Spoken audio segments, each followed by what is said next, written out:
Vivian? Vivian?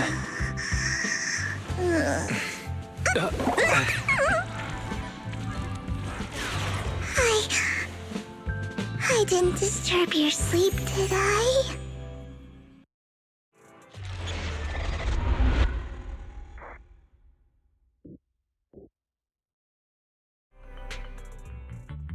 When I got here, the other Lord Phaethon said you were resting on the couch and just let me in. I meant to keep you company while you slept, but then I dozed off myself. I was going to sit here looking super cute, hands cupping my face. You know, like the #1 sleepy face I want to wake up to pose. I can't believe I ended up falling asleep myself.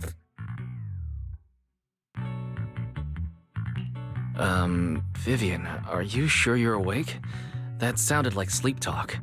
I'm sure sleeping in that position couldn't have been comfortable either.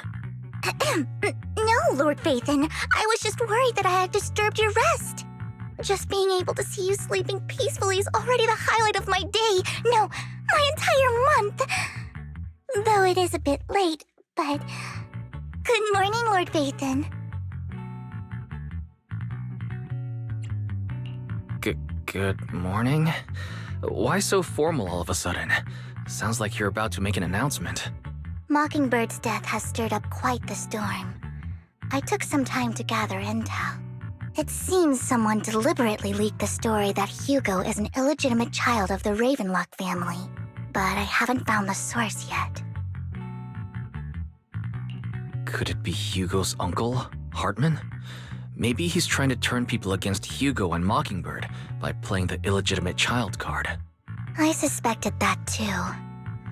He could be using Hugo's background to make people believe Mockingbird is just another Top's pawn. To the upper class, Mockingbird may be insignificant, but it has a loyal following among regular folks. But after some digging, I was surprised to find that the public isn't turning on Hugo. They're actually starting to see him in a better light. Some people feel bad for him, some relate to his struggles, and Hartman's the one getting all the heat. Public outcry against Hartman is growing, with many believing he murdered Hugo for his own selfish gain. Tops is hosting an industry summit this week, a responsibility usually handled by the Ravenlocks.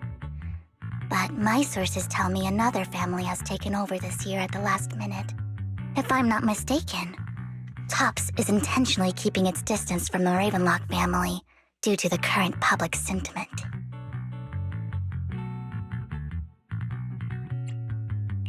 Is someone trying to take advantage of this to get rid of both Hartman and the Ravenlocks? I think Hartman knows this too, which is why he's completely vanished. No matter how hard I search, I can't find a single trace of him. Hartman must have taken the sacrifice core. Now that he holds this bargaining chip, he is definitely going to negotiate his way out of this with the Exaltists. Sorry for interrupting. Can I borrow Wise for a minute? Oh, no problem at all. I'm sure you have important faith in matters to discuss. Take your time. I'll just be waiting outside. Wait! Don't go outside, Oh, don't mind me, Lord Phaethon. I wanted to browse the videotapes anyway. I'll be right here. Just let me know when you're done. Thank goodness Vivian didn't walk out the main door. Lycon's been pacing around outside for like half an hour and scared off at least 5 customers. He's stressing over what he did to Hugo in front of Vivian, but he really needs to talk to us. Maybe you should go speak with him first? Sure, I'll go talk to him. At the end of the day, we're all after the same enemy. As proxies, we should become the bridge between them.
Good morning, Master Proxy. Good morning. Belle just let me know you wanted to talk to us and Vivian about something? Yes, it's an urgent request from the mayor, one that directly affects New Eridu's safety. However, before we get into the details, as a former member of Mockingbird, I'm concerned about Miss Vivian. Hugo made many mistakes and betrayed the principles of Mockingbird, but I'm certain he didn't intend to put Miss Vivian or you in danger. I don't know Miss Vivian very well, and I was the one who took her companion's life. I might not be the right person to comfort her, but I hope she doesn't regret the choices she made or lose faith in the path she chose. Vivian doesn't seem down at all. In fact, she's been actively gathering intel. I think she's handling this with even greater calm than I am. If you're feeling bad about what happened with Hugo, it might be a good idea to talk to Vivian directly. From what I've seen, she's not as fragile as you might think. That's reassuring to hear. I trust your judgment. You've always had a sharp eye for people. Would you mind coming in with me? I'd like to apologize to Miss Vivian in person. Sure, but just to be clear, I'm staying neutral and not picking sides. You both have your own stance on this. As a proxy, I'll do my best to help facilitate honest communication. I respect that. Thank you.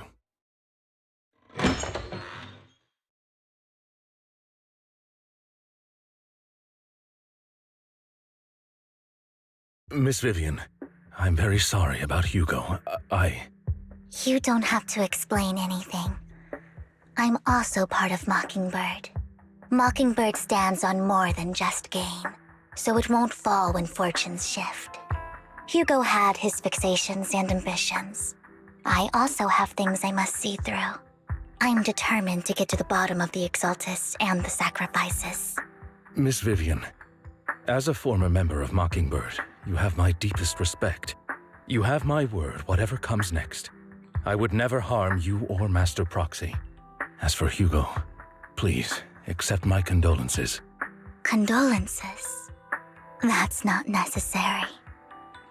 Mockingbird has plenty of tricks up its sleeves. This isn't the kind of act that ends so easily. Wouldn't you agree? You're right. I'm glad you guys are on the same page, but why do I feel like I'm being left in the dark? Master Proxy, I believe we all share the same goal. Uncover the truth of the Exaltists and the sacrifices. The mayor has tasked me with inviting you to take on this mission, and hopes we can work together moving forward. If the mayor wants to work with us, I trust he will demonstrate his sincerity in kind. Mockingbird will not serve as a pawn for the powerful. That will never change. Of course. While the mayor cannot handle this personally, he will make sure we have all the intel and support we need. Miss Vivian, I know you have your own intelligence network, but for some high-profile shady dealings, perhaps the mayor can provide you a different perspective. Please, take your time to discuss. If you're open to collaborating, I'll set up a call with the mayor so he can speak with you both directly. Belle, Vivian, and I need to think this through carefully with everything at stake. It's not a decision we can make lightly. Of course, I completely understand. When you've made up your minds, you can find me at the Ballet Twins.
I'll connect the call to the mayor now.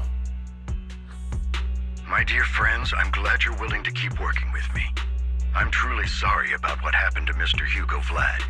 I didn't anticipate things would turn out this way.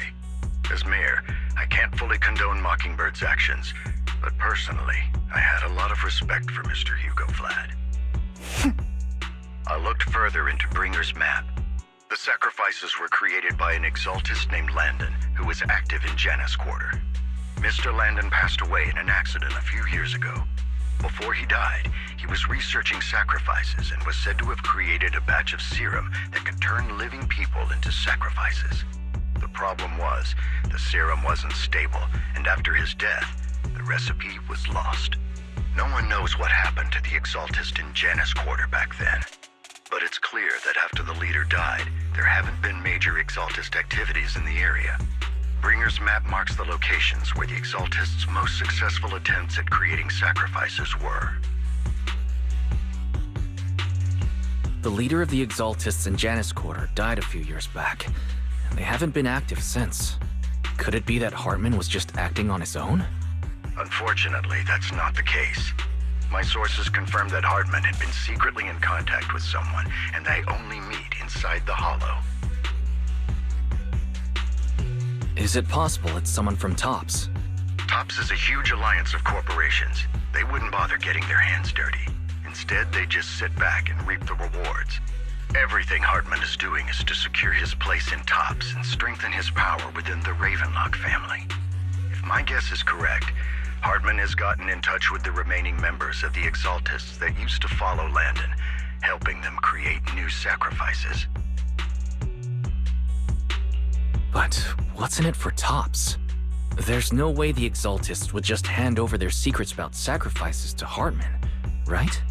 A sacrifice outbreak would throw the city into chaos. And that's when TOPS steps in, taking control of the situation on their terms. The public will see the mayor as incompetent, while TOPS comes off as the real protectors of the city. And when that happens, public trust will shift towards TOPS. And Mr. Mayor, you might find yourself in an unfavorable situation. Still sharp as ever, Miss Vivian. So, what exactly do we stand to gain from partnering with you? Please don't tell me you're doing this out of some noble concern for your citizens. I'm not some hero of justice, and I don't believe in lofty ideals or empty promises. We have a common enemy. While our ideologies may differ, we can work together on this. And as proof of good faith, I may not know exactly where Hartman is, but I can fan the flames over Mockingbird's death and escalate conflicts within the Ravenlock family. So it was you behind the rumors. No wonder I couldn't trace the source of the public outcry. I'm not the one who started the rumors. I just helped them spread faster after they leaked. And I pulled a few strings to make sure the story painted Mr. Hugo Vlad as a heroic figure who was unfairly persecuted.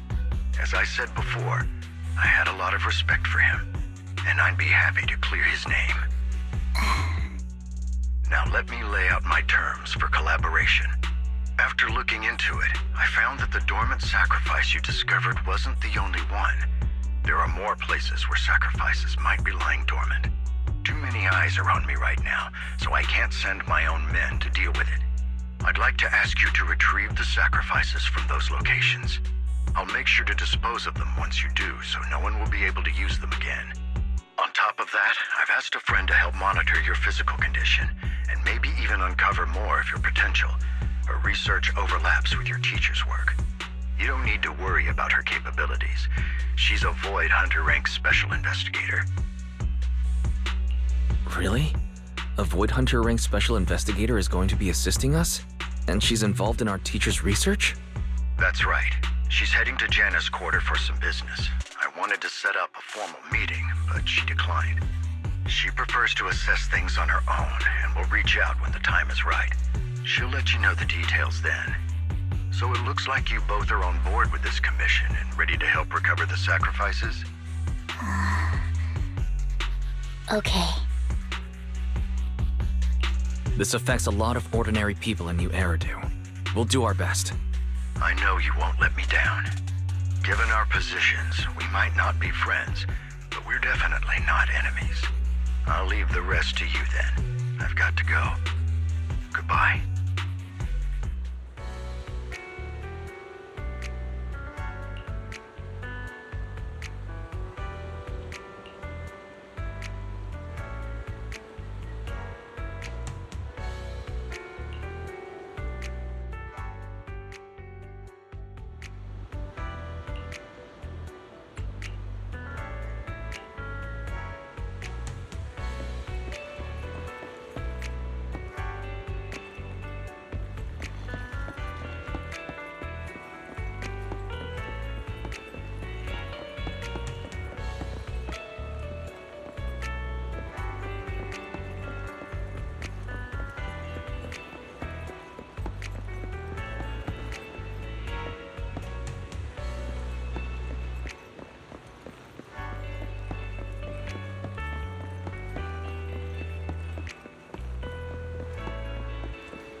Good day, Lord Phaeton.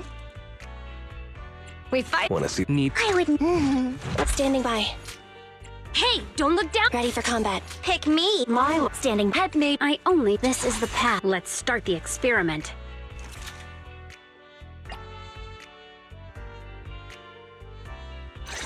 Need some tech support?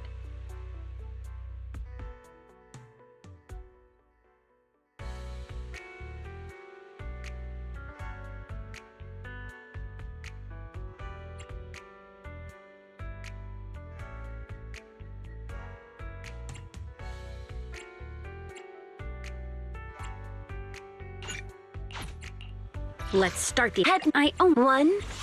Is it time to... Good day, Lord Phaeton. Numbers. My loyalty lies with the winner. Pick me, and I promise you'll learn big.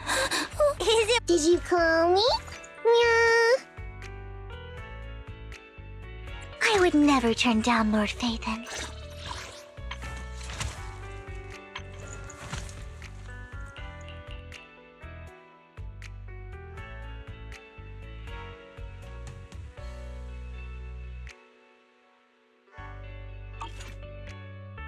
Good day. This is the. Let's start. Head made Rena. I only handle technical matters.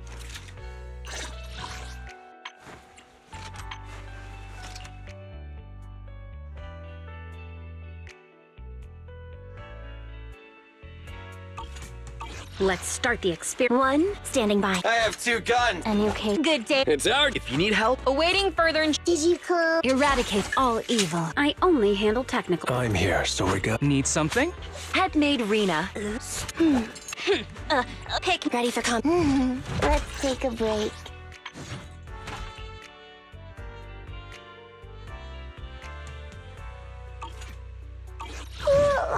So sleepy. This is. Let's start the experiment.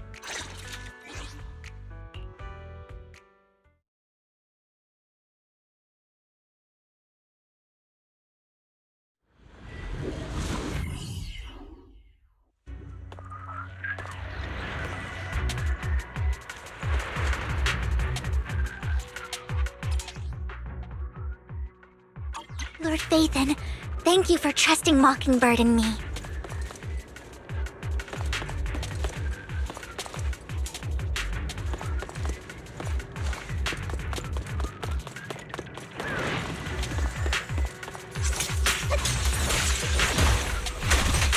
I'm here.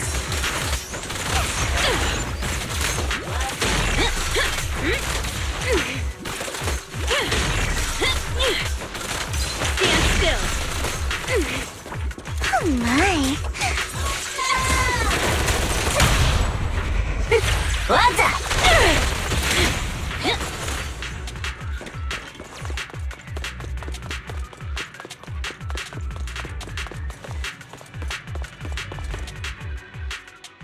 Has someone already taken the dormant sacrifice from here? Or did the Exaltus decide to relocate it? No. If these dormant sacrifices aren't handled carefully, they could awaken and turn against anyone nearby. She wouldn't risk moving them unless it was absolutely necessary. Did she realize the mayor was looking into this?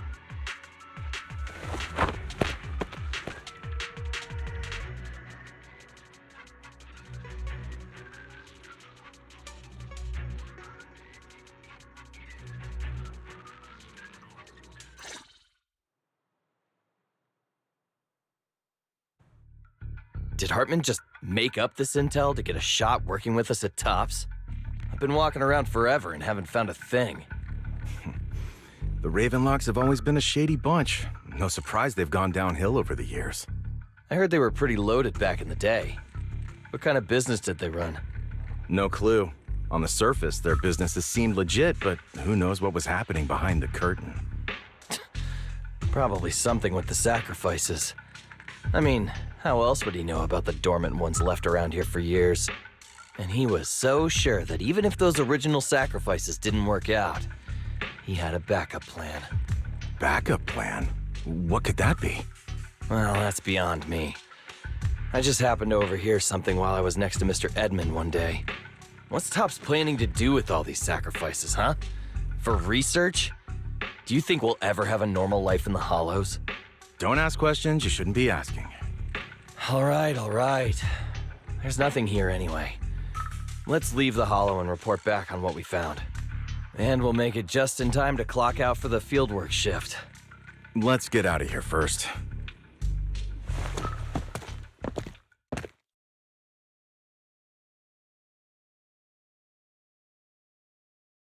Hartman, that fool. He'll do anything to get into Tops, even if it means playing with fire. She's an exaltist. Human lives have never mattered to her. The more people get dragged in, the greater the danger. Vivian, you seem a bit frazzled. Who's this she you keep bringing up? I apologize for losing my composure. Please don't mind me. The she I'm referring to is with the Exaltists. Someone I have a history with. That's why the moment I heard about the sacrifices, I felt compelled to uncover the truth. I never meant to hide anything from you. It's just that, for me, the Exaltists bring back painful memories. And I'm not ready to face them yet. So, Lord Vathan, please give me a little more time. Once I've gathered my thoughts, I promise I'll tell you everything. Sure, I'll stop asking. What's more important than an unspoken past is the person standing in front of me now. As for everything else, we can talk about it whenever you're ready to share. Lord Vathan, if we weren't in such a hurry, I'd spend 3 whole hours singing your praises. I'll make note of this and make sure to get it done before bedtime. First things first, let's track down those dormant sacrifices. The Exaltists have probably realized someone's after them by now. I wish we knew what Hartman's backup plan is. I just can't shake the feeling that something bad is about to happen.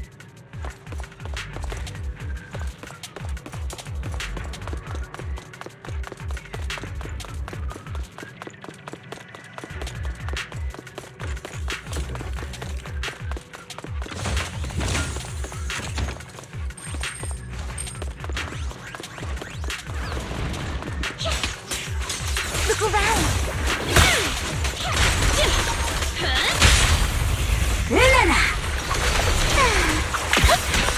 Okay. Here we go!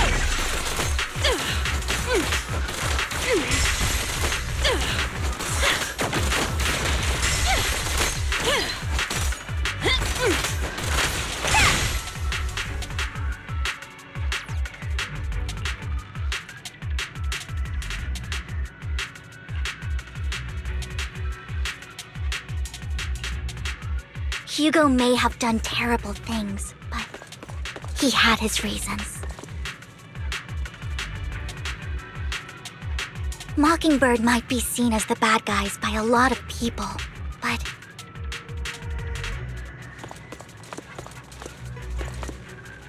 Ironically, joining Mockingbird is what put me on the right path.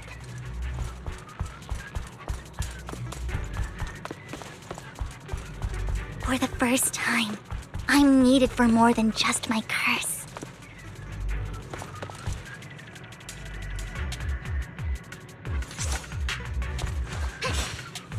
Don't touch me.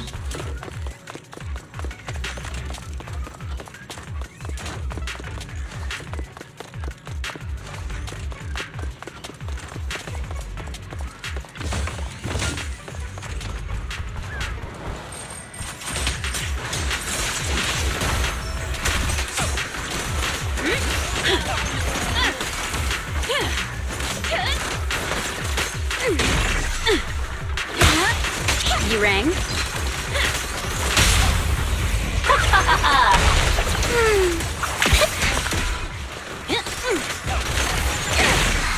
Nothing here either.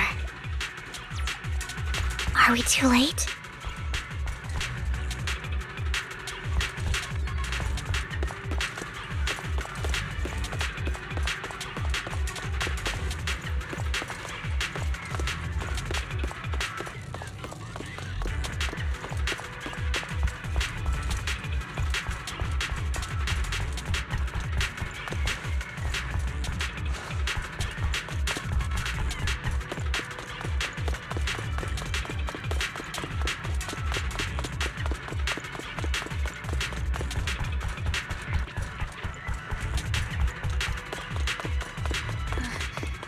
There's someone up ahead.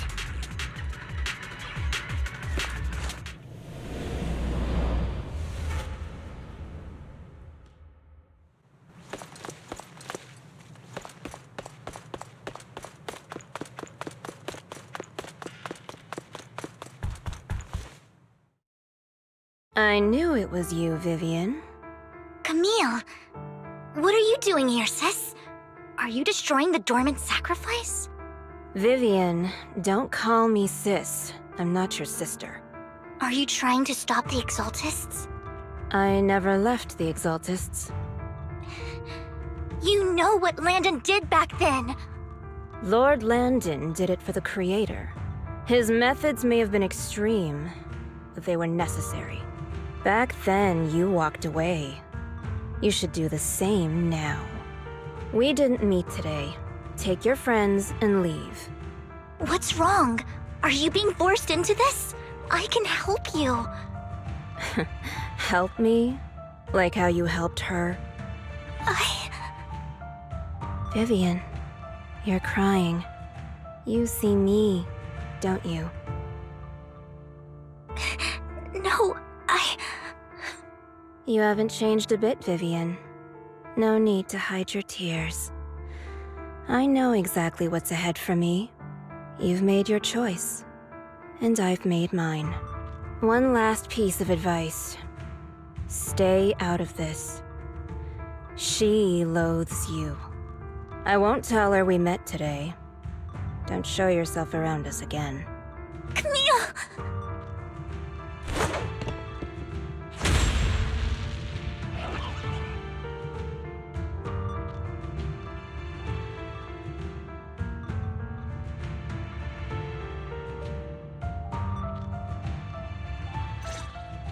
Lord Phaethon, watch out! I'll tell you what that was about later. Let's take care of the ethereals first.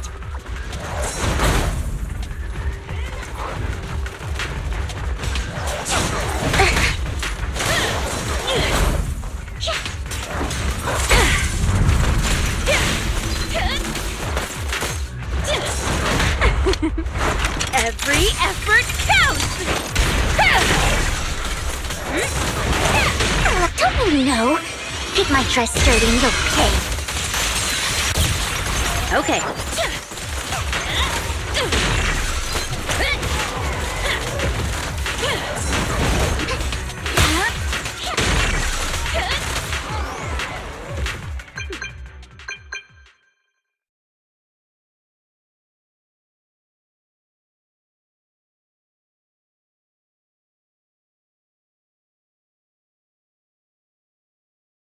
You've been gone forever. Did you run into any trouble?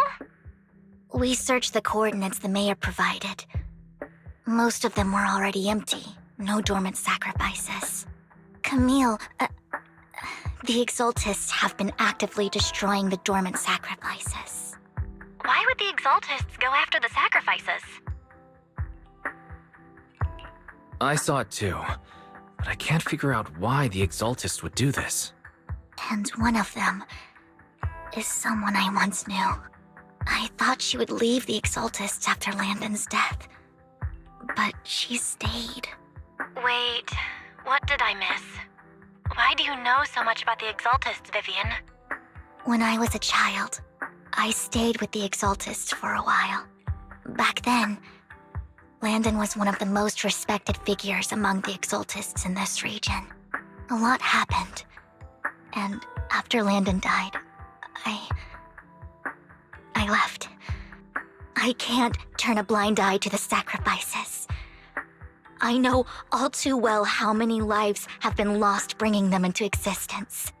Ever since I learned a sacrifice had appeared in Janus Quarter, I haven't been able to stop worrying. I won't let history repeat itself. That's why I asked Hugo to investigate, starting with the Sacrifice Corps. Vivian. Please stop. I'm not looking for comfort. I'm just recounting the story for you to understand the situation. We've got bigger things to focus on. But when I do need comforting, I'll come straight to you. I hope you'll make time for me, Lord Vathan. Just so you know, I'm not the easiest to console. Absolutely. If you're feeling down, we'll be here for you. Okay. Back to the matter at hand. That conversation between those two TOPS employees back in the Hollow is still bothering me. They said Hartman had a backup plan, and that got me thinking about some news that was quietly swept under the rug.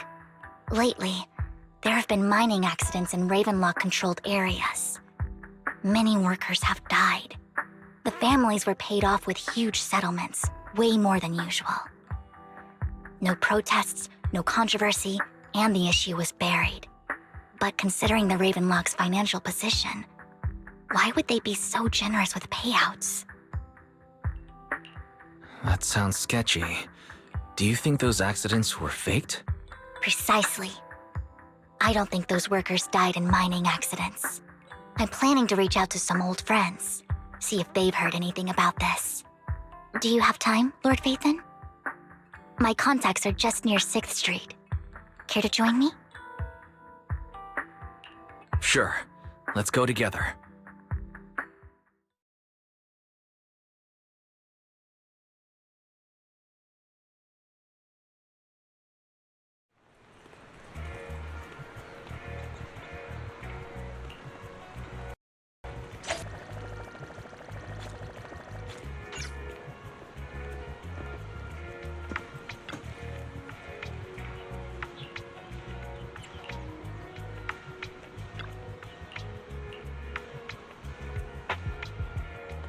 An old friend of mine said she has some new intel.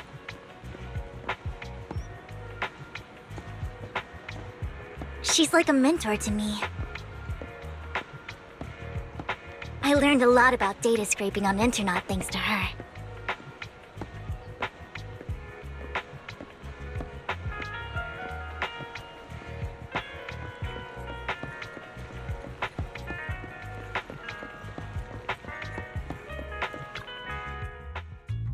Rain! Long time no see.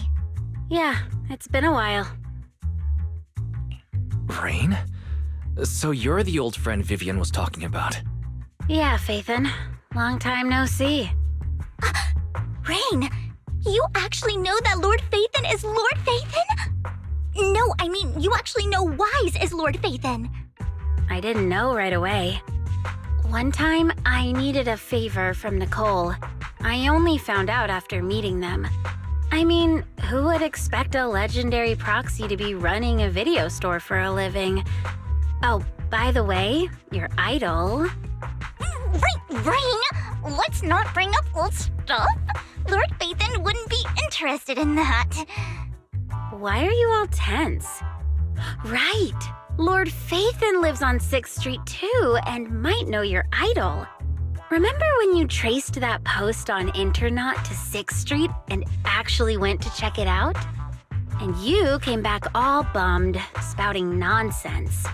Like there was only a black cat at the location, and maybe your idol is actually a talking cat. Or something like that. I think I know that black cat. It hangs around our shop now. Lord Phaethon, please, let's drop this topic. Come on, Vivian. It's been years and you still won't say who your idol is. If you'd just let me, I'd have tracked them down ages ago. I get it. You want to find the person who's important to you on your own. But you've tried so hard already. It's okay to lean on me a little, you know. I'm sure your idol won't hold it against you. I shouldn't have come to see you. Huh? What's wrong? Rain, Vivian said you might have some intel for us. Should we get into that first? All right, let's get down to business. Here's something I'm pretty sure about. The Ravenlock family's claim that those missing workers died in an accident? Don't buy it. The last signal from those workers was near the Hollow, then communication went dark. I think they were taken into the Hollow. And yesterday, I picked up that the Ravenlock family secretly hired some people to search the Hollow's perimeter.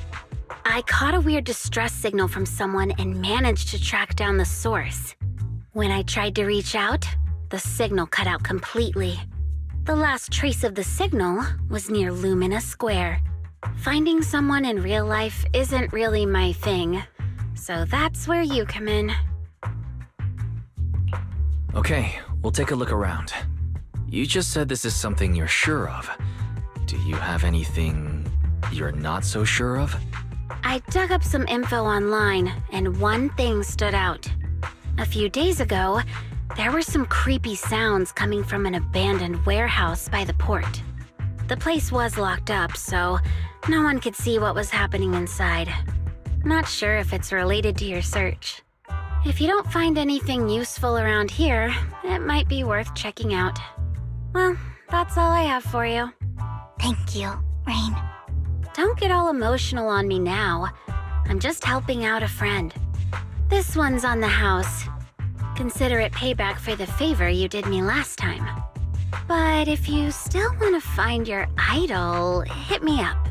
I've been curious for what... All right, don't worry about it. I'll manage it myself. Stop being so nosy, Rain. Nosy? Nah, just professionally curious. What kind of person is worth all this searching, huh? But honestly, whoever they are in real life, they've become a part of you. You've come a long way in this search, Vivian. I much prefer the person you are now. So if you find this person, don't chicken out. Go meet them. People will appreciate you for who you are. Rain. I might not care about the real world or what it'll be like, but I hope everyone I know can live a good life. I'm counting on you to save the world, guys. All right, I have other business to take care of, so I'll leave the rest to you.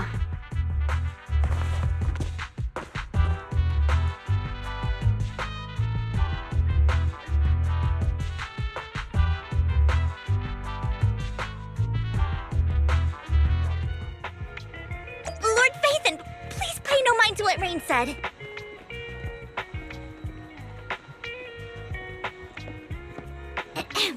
That big guy's up ahead. Let's hurry.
Don't take me back, please.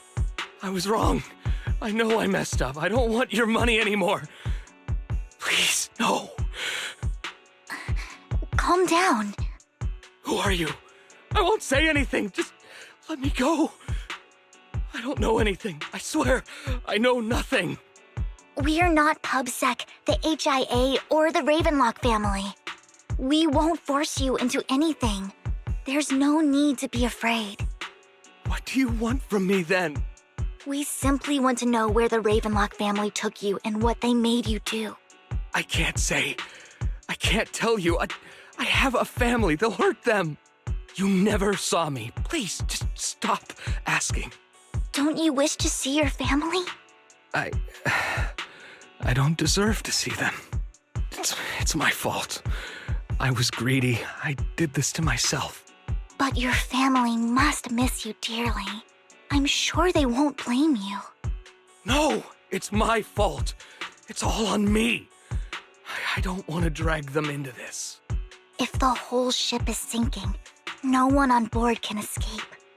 I'm just a nobody. And right now, there's nothing I can do to change anything. If you care about your family and friends, now is your chance to stop the disaster before it's too late. Even a butterfly flapping its wings can send a tsunami surging across the ocean. No one knows how this will turn out. But if you do nothing now, the only thing waiting for you at the end will be regret. We're not here to turn you in, and we won't force you to confront them. You'll be safe with us. I'll help you return to your family. But you must tell us precisely what happened. Hartman offered a huge amount of money, looking for workers to go into the hollow to guard something. The money was way too good. We all kind of figured something wasn't right. I thought it was just smuggling or guarding some kind of illegal ether resources, so I signed up. After we sent in our applications, Hartman's men took us into the hollow. The first place we went, there was a strange box. When we got there, they handed us some pills, saying they'd improve our aptitude for ether, for us to last longer in the hollow. But after I took them, everything went fuzzy. Something was definitely off about those pills. When I woke up, I saw my coworkers dead in front of me. And there was blood all over my hands. They said something about me being a good experiment, moved me somewhere else, and locked me up. They wanted to inject me with something. I got scared and didn't know what was gonna happen. But then a blonde guy found me, gave me a carrot, and let me go. So I escaped. I didn't want to kill anyone. I don't know. It wasn't your fault that your coworkers died. You were just a tool in their hands. Do you remember the place they first took you? Do you know what was in that box? I only remember the first place was like a rooftop. I think it was on top of a tall building. What exactly was in that box? I can't remember. I'm not lying. Those pills they gave us, they make you hallucinate. I took just one and my mind felt like it wasn't my own. My memories turned into a blur. I'm telling the truth. I'm not trying to run from my mistakes. I just really can't remember what happened. I know you're not lying. We'll arrange for your protection. You can rest easy and recover, and your family won't be dragged into this. Once this is all over, you will be able to reunite with them.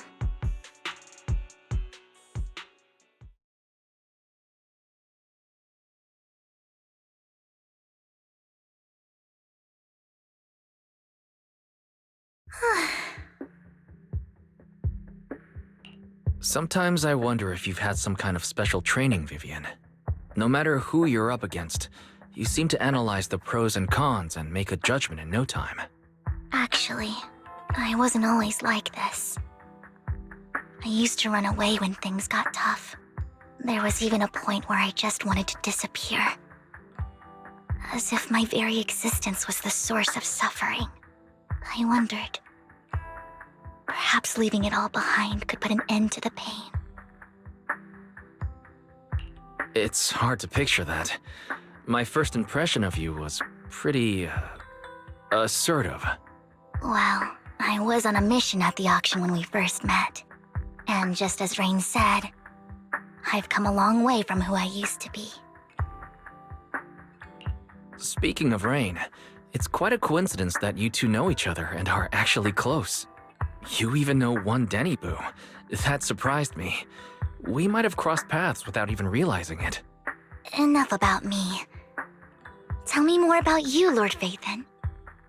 Where have you been? And what have you experienced? Looking back, it feels like I've been through a lot lately. Belle and I even lost our Phaethon account. It's a long story, starting with how the Cunning Hares took something from the Red Fang gang.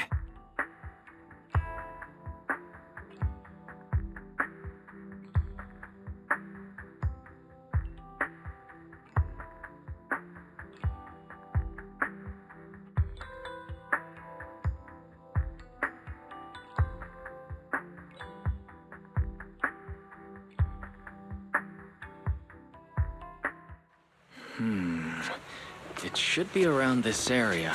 Belle told me there's a highly rated store here.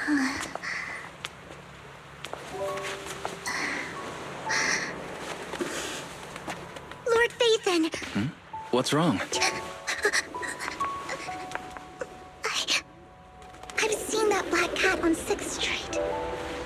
That harmonica in the outer ring you mentioned. I've heard it before, too. I've even been to the monument outside Hollow Zero. But none of that was a coincidence. It was me.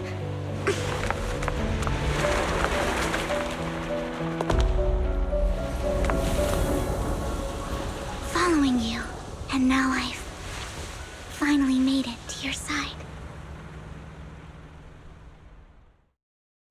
Ever since I was little, I had been seen as the bringer of bad fortune. I had traveled to many places and witnessed far too much misfortune. Every tear I shed brought disaster. I've heard too many curses to count.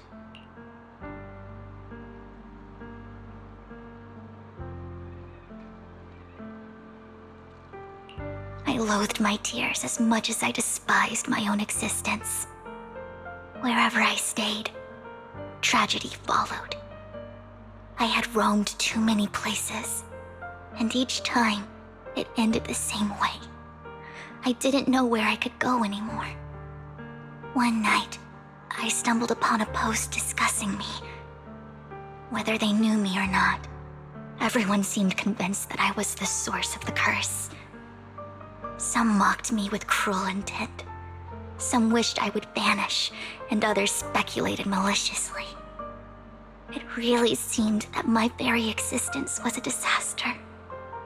In that moment, as darkness enveloped the city, I saw lights flickering to life all around New Eridu. So many lights, and not knowing where to go, I thought, if only I could disappear into those lights.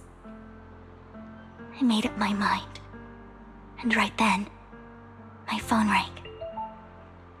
I decided to take one last look. I wanted to know who left me my final message from this world. It was you, Lord Phaethon. Huh? Me? Yes. And I checked with the other Lord Phaethon. You were the one using the account at that time, but I know you probably don't remember it. After all, it was just an ordinary day with an ordinary post and meaningless comments online. But for me, it was the night I finally realized where I could go. I wanted to walk the paths you had walked, see the sights you had seen. And then, one day, share it all with you, face to face. So, I have to ask, what exactly did I say in that reply? Well, you'll have to figure it out for yourself. I'm not telling you. You're putting my memory to the test. So, Lord Vathan, thank you. Not only for that comment you made that day, which was a silver lining for me, but also for giving me the courage to become who I am today. The Vivian standing right in front of you now. Lord Vathan, I truly like who I've become.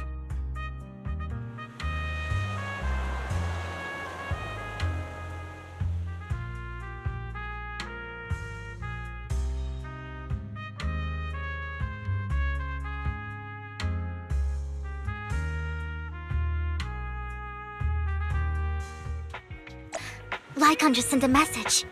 There's an update. Let's head back to the video store and go over the details together.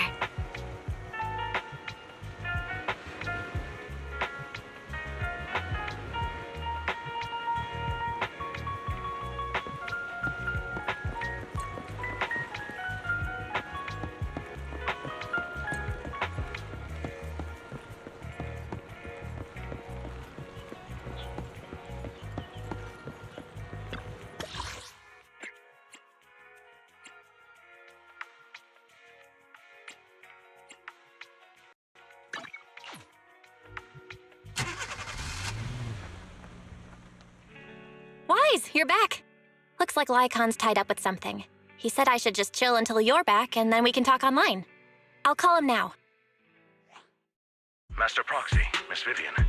The gentleman Rena brought back has stabilized and calmed down now.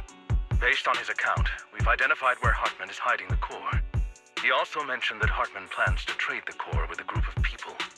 We suspect that this group consists of members from the Exaltists. I knew it. Now that we have the location, it would be splendid if we could seize the sacrifice core before they do. Precisely. We hope you can head to the location as soon as possible to secure the sacrifice core. All right, we'll get there right away. I have other matters to attend to, so I'll leave the retrieval of the sacrifice core in your capable hands. The mayor's friend that he mentioned before will also be assisting you this time. The target coordinates have been shared with her, and she'll meet you there. Please ensure your safety, and I wish you all the best.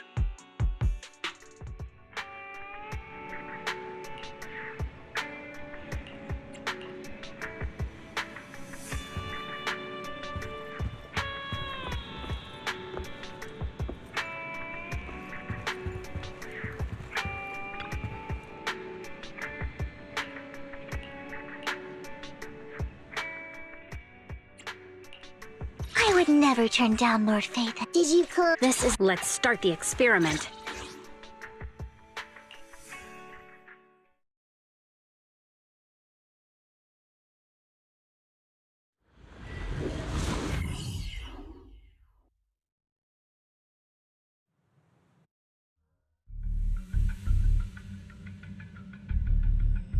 Where's the sacrifice core?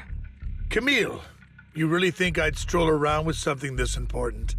Plus, even though the Ravenlocks and the Exaltists have been working together for ages, I've hardly even met Lady Dina. I'm the one offering the sacrifice core here. I'm curious what Lady Dina's got lined up for me in return? I'm just here to verify that the core you mentioned is real. Once that's sorted, Lady Dina will give you a proper response. Our partnership isn't just talk.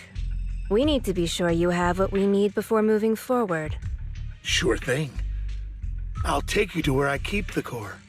Once you verify it's legit, have Lady Dina come over. We'll lay everything on the table face to face. All right, lead the way. It seems Hartman is trying to bargain for more. What a greedy and insatiable man. It's just that... why would they only send Camille for something as important as the sacrifice core? And I can't shake the feeling that Camille doesn't want Hartman and Dina to meet. Why is that? So this Dina they were talking about, is she the leader of the Exaltists? Kind of. Lord Vathan, I really think we should hurry. We must get to where Hartman keeps the core before anyone else does. I've mapped out a shorter route. but there will be ethereals along the way. I'll leave the fighting to you, Vivian. Don't worry, Lord Vathan. You're in capable hands. I'll ensure your safety.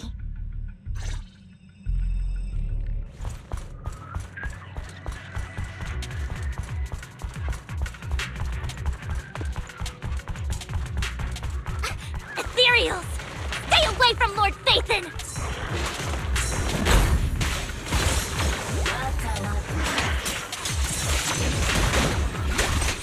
You rang?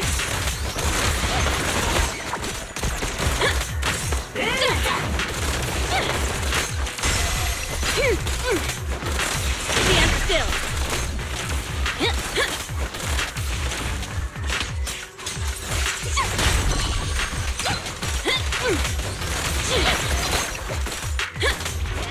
My turn. Looks like Hartman's trying to negotiate for more leverage.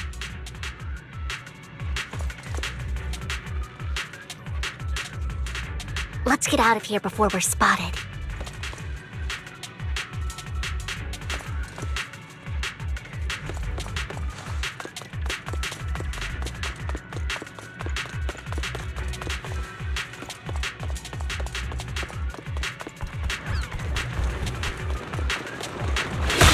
Okay.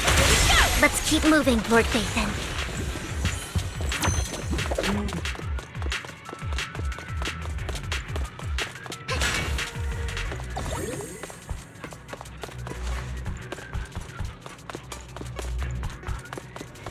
Leave the enemies to me, Lord Vathan.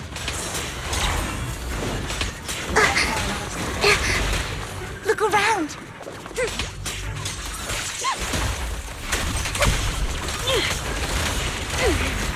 Leave it to me. You rang?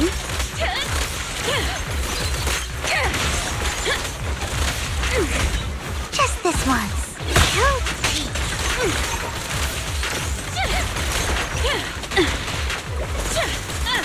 Oh my. Don't touch me.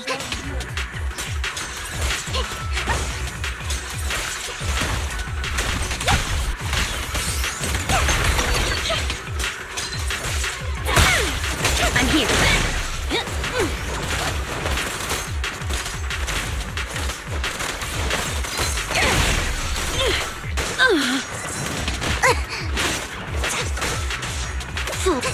Don't touch me.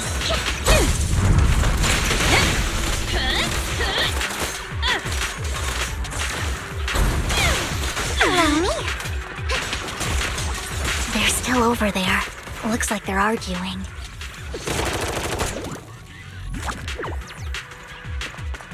This is our chance. Let's hurry.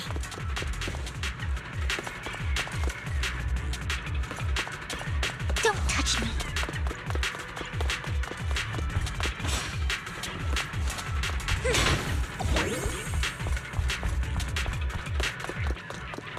No matter who has the sacrifice core, Hartman or the Exaltists, it would be really dangerous.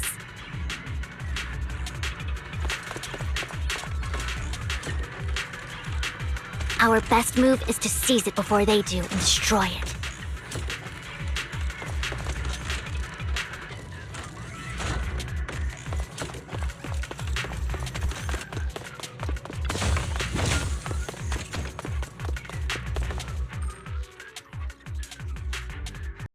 Hands in the box. Or we do this the hard way. You sure talk big, little girl. Let's see if you can get past me first.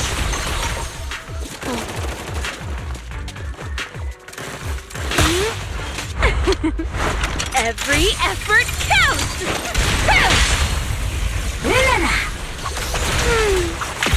Let's hurry and secure the sacrifice core.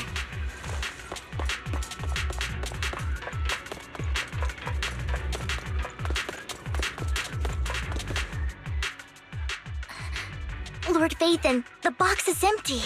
So Hartman never kept the core here to begin with? How did you even find your way here? Where's the core in the box? What did you do with it? You call this keeping the sacrifice core safe?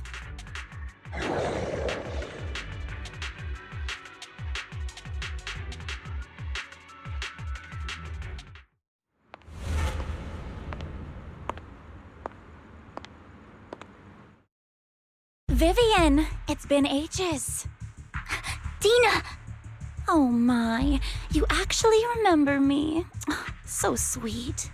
Look at you, thriving. I thought you'd totally forgotten about our past. So, tell me, do you ever dream about the people you've killed? Are they crying in your head all night? Back then, I had no idea. You had no idea? While you were soaking up all that love from your daddy and everyone else, you had no idea what was going on? I wasn't... Lady Dina, Miss Vivian didn't actually...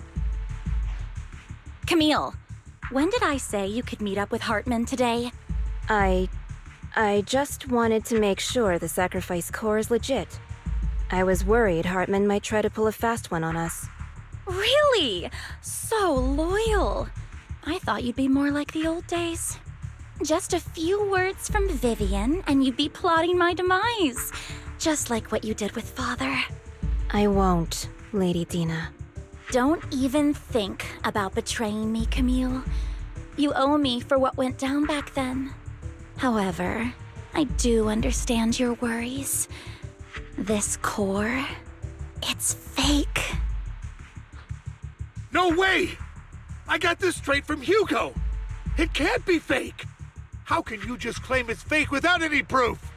Ugh, seriously?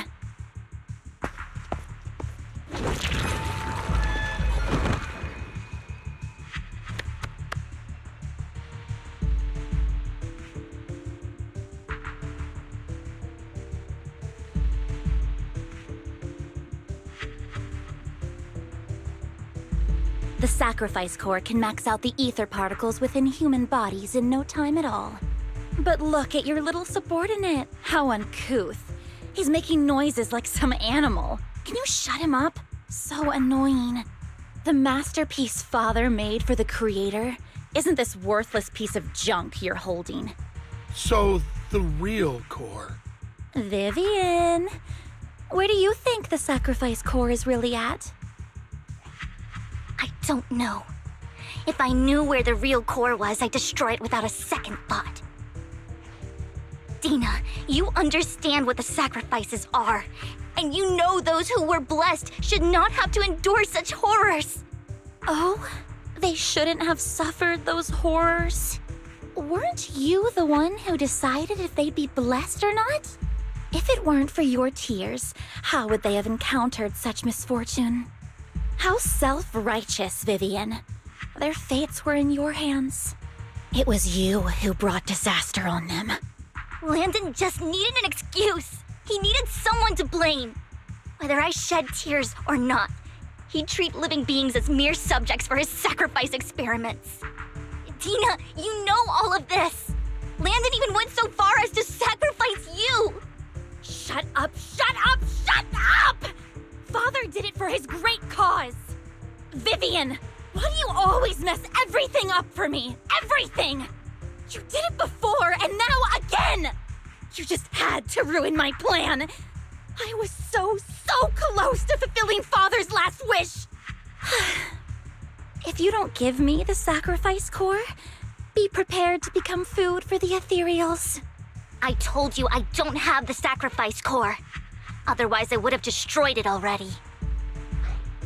Lord Phaethon, find the right moment to retreat. She can be quite unpredictable when her temper flares. Oh, really? You don't have it? Then I suppose there isn't a reason to keep you alive.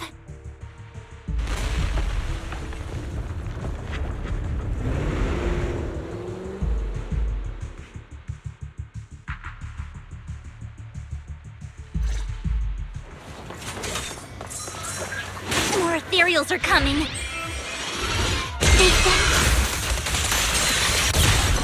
You rang?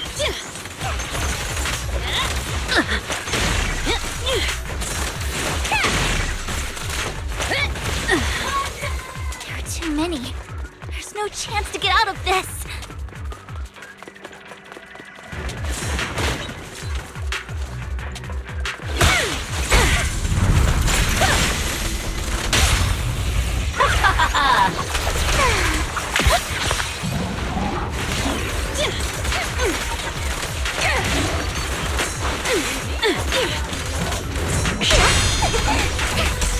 I'm here.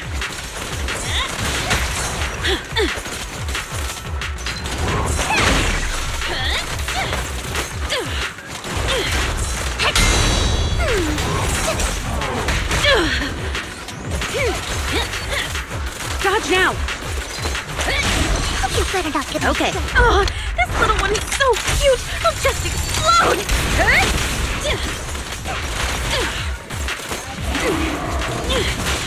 Leave it to me. Don't you know?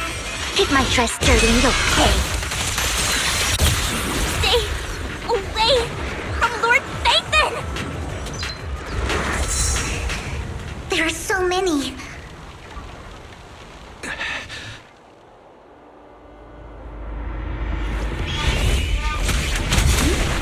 It's ink.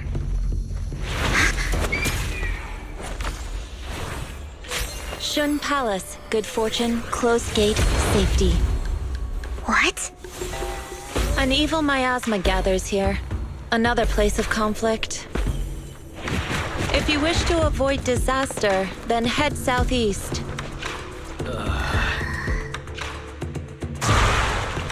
Now! Thank you.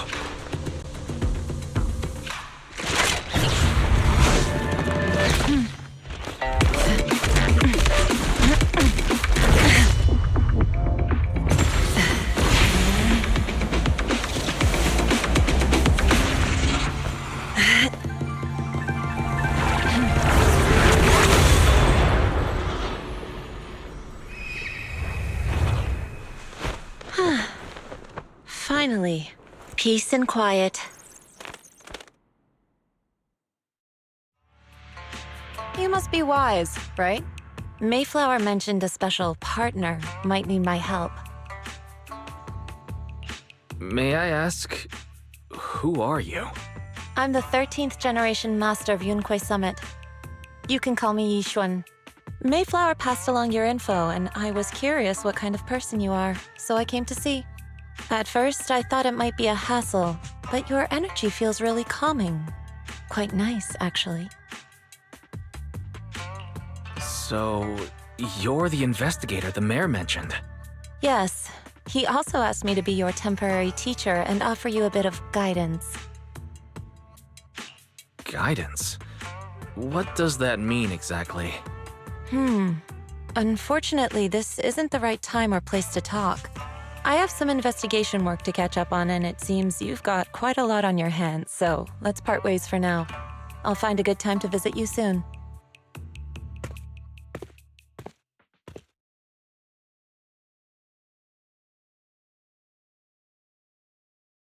I'm so sorry, Lord Vathan. I'm just not feeling very well. I think I'll head back for now. I'll investigate the sacrifice core and reach out once I find something.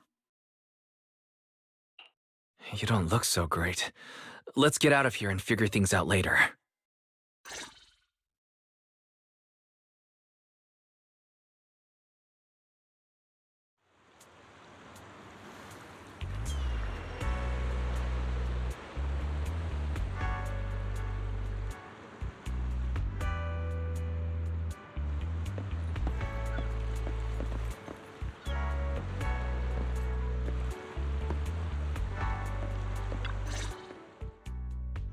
Lord Vathan, are you going to rest now? I can head back later, Vivian. You seem a bit off since we left the Hollow.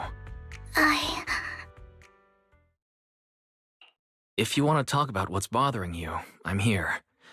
Sometimes it helps to get it out. I didn't mean to keep my past from you, Lord Vathan.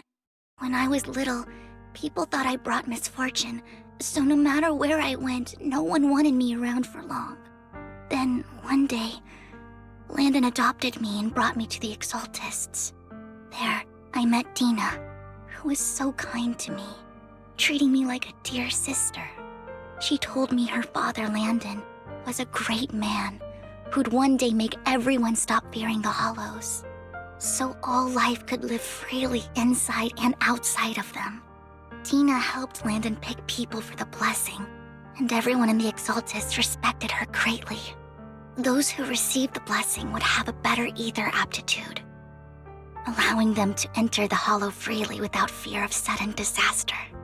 Back then, Dina would chat with me every day, always about the Exaltists and her father. But things between us shifted when Landon asked me to step in for Dina. Landon told me I didn't only bring misfortune, and that if I listened to him, I could actually help people. After that, he'd take me to meet people, and if I shed tears, he'd give them a blessing medicine. Those who got the blessing could dodge calamities. At first, I was ecstatic, thinking I could help others. I shared my joy with Dina, but that was when she started to pull away from me. Was that blessing medicine the same sacrifice serum Bringer had? Yes, to be precise, it was an early version of the sacrifice serum. Landon's medicine wasn't stable. The medicine Landon developed could boost abilities quickly, but also sped up the development of ether corruption. In the end, most people turned into ethereals, and a few became sacrifices, losing all human consciousness. The ethereals were killed while the sacrifices were given to the higher-ups of the Exaltists. The Exaltists wanted the sacrifices to hold human consciousness, so Landon's medicine was seen as a failure, and he gradually lost influence within the Exaltists. One day, I saw Dina, and tears streamed down my face. In a bid to save his reputation, Landon decided to let his own daughter receive the blessing. I had always thought that getting the blessing was a good thing, until I saw terror in Dina's eyes that day. That evening, I broke Landon's rules for the first time and followed him out of the Exaltist's residence. I trailed him to the Hollow, where I witnessed someone who had been blessed becoming corrupted. In the end, that person became an ethereal. Then, without hesitation, Landon killed him. Before Landon returned, I went back to the residence and snuck into his study. And there, I uncovered the truths I just told you. And just a few days later, it was time for Dina to be blessed. I wanted to save her and stop anyone else from getting deceived. So, that day, I told everyone present that Landon should be the one to receive the blessing, not Dina. At first, Landon argued, and no one believed me. But, in front of them all, I looked at him and let my tears fall.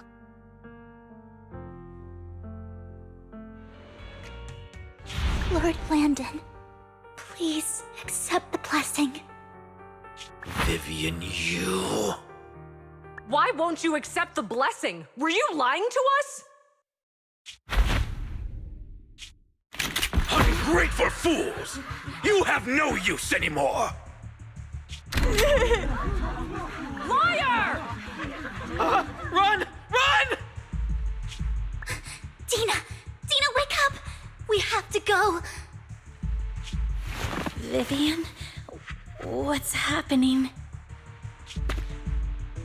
Listen to me! Lord Landon's so-called blessing isn't...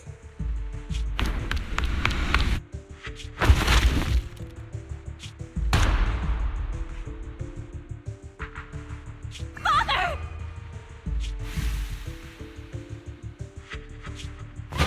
No, I was just... Mom, I want to go home. It's got nothing to do with us. This is just what happens when you don't accept the blessing. Vivian, was this you? Tina, I just didn't want you to accept the blessing. Everyone who does ends up... I just don't want to lose my father. You knew? If you knew what he's done, you... He's my father. He's all I have.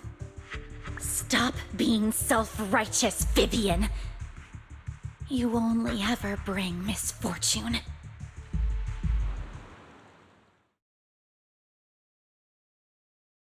I thought once Landon was gone, Dina would leave the Exaltists. I never expected her to continue his research, or that Camille would stay. Camille lost her entire family in a hollow disaster, so she's always supported the Exaltists.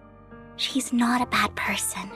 She's just someone searching for hope. She joined the Exaltists very early on, and even watched Dina grow up. That day, she was just so desperate to save Dina that she... All these years, she's been following Dina, taking care of everything out of guilt, I think. But I didn't just fail to save Dina. I trapped her. I see misfortune approaching, but I can never change its course or avoid the bad ending. Maybe I really am a bringer of misfortune. No, you're not the one causing trouble. Whatever went down with the Exaltist, it was Landon who was pulling the strings. As for Dina and Camille, they knew the truth and they made their choice. The hollows and the disasters they caused took more than just their loved ones. Not all survivors cling to obsession and hatred like those two do. Lord Phaethon. You need to believe in yourself, Vivian. From what I can see, you're handling this sacrifice crisis pretty well on your own. Besides, you told me you really like who you've become. I hope that you can believe in that at the very least. Yes, that'll always be true. Thank you for listening to my story today. Years have gone by, but I've never had the courage to face all this. Maybe Dina and I were meant to meet today, so I could finally spill it all out. It lightens my heart a little. Lord Phaethon, you truly are a wonderful listener. Not just today. Whenever you're feeling down, know that I'm here for you. I will. It's been such a long day. You must be exhausted. I'll track down the location of the sacrifice core and let you know what I find. Good night, Lord Phaethon.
Shawl, I didn't expect you to be working here. Perfect. I was just covering someone's shift. The screening here is super strict, and I was afraid the supervisor would realize I was new and subbing for someone, so I hid in the control room during the supervisor's inspection. So I happened to bump into this guy, a blonde man wearing a hat, and I think he was checking some footage. Then he logged that footage into the tape he brought. Later, I found that part of the footage had been wiped. Blonde, wearing a hat. Could it be Hugo? Do you know him? I think it's him. If it were Hugo... I think I know where he would hide the tape. Thank you, Shaw. You were a big help. Great! You also helped me a lot when I started working. I used to make mistakes all the time. If it weren't for you cleaning up my messes, I would have been fired ages ago. So I'm happy I could help you too.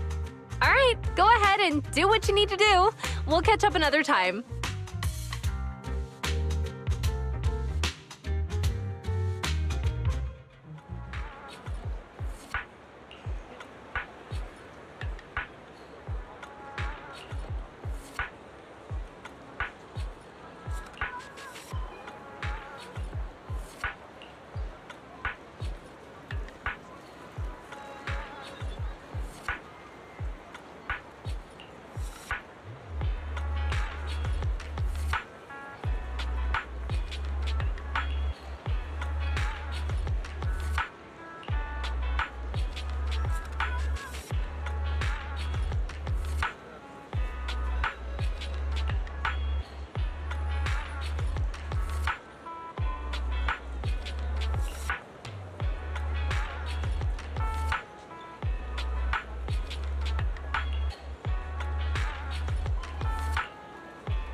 If I'm not mistaken, you and Vivian share the same goal.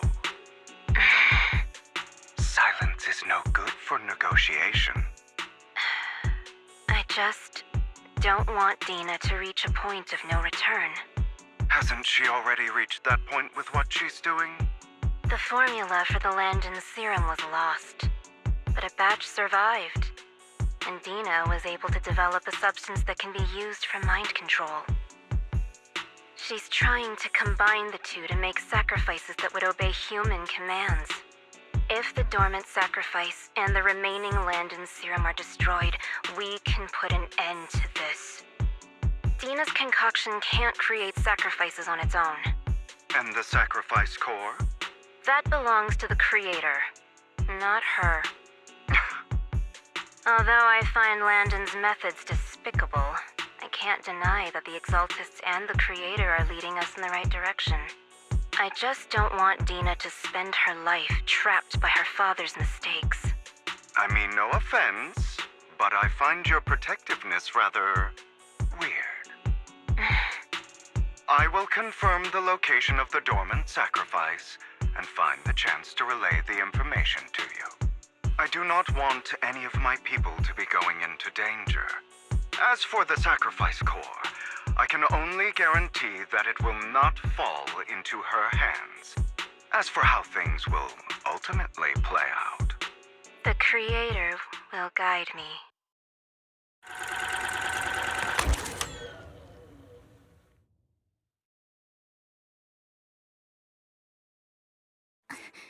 Camille was actually destroying the dormant sacrifice? Compared to Camille's motives, I'm more concerned about whether Hugo has more plans lined up. Hugo... Wise, Lycon just sent a message saying he's got something urgent that he needs to talk to us about now. Alright, let's patch him in. Master Proxy, I apologize for disturbing you. We have just learned that the Ravenlock family will host a banquet tonight. This banquet is rather special, as they're allowing members of their family to invite business partners to attend. With Hartman at the center of controversy, there are many members of the family who are eager to use this opportunity to replace him. The mayor has been spreading rumors of a young tycoon who inherited a sizable fortune and is looking to partner with a person from an old and influential family. This information has lured a young man named Burton from the Ravenlock family. So, you want me to pose as this tycoon and use Burton to infiltrate the banquet? Correct. And Hartman's study is also located within the venue. I see. Hartman's study might hold valuable information. It seems like there's nothing left for me to do. You can attend as her +1. +1? Lord Phaethon, please go with me! Master Proxy, it seems Miss Vivian requires your presence, so... Yes, just your presence will help me immensely! Sure. If we go together, we'll be able to keep an eye out for each other. I'll accompany Vivian. I'll send you the time and place for the meeting with Burton. If you encounter any danger, please evacuate immediately or contact me for backup. I hope everything goes well for you tonight.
Miss Banshee, I believe I've shown you my sincerity. Now how about you? Sincerity? My presence here is a show of sincerity. If we're to work together, Miss Banshee, you should drop your pretentious act. I am well aware of the ways of the Ravenlock family. If I were to come empty-handed, I probably wouldn't even be able to make it out the front door tonight.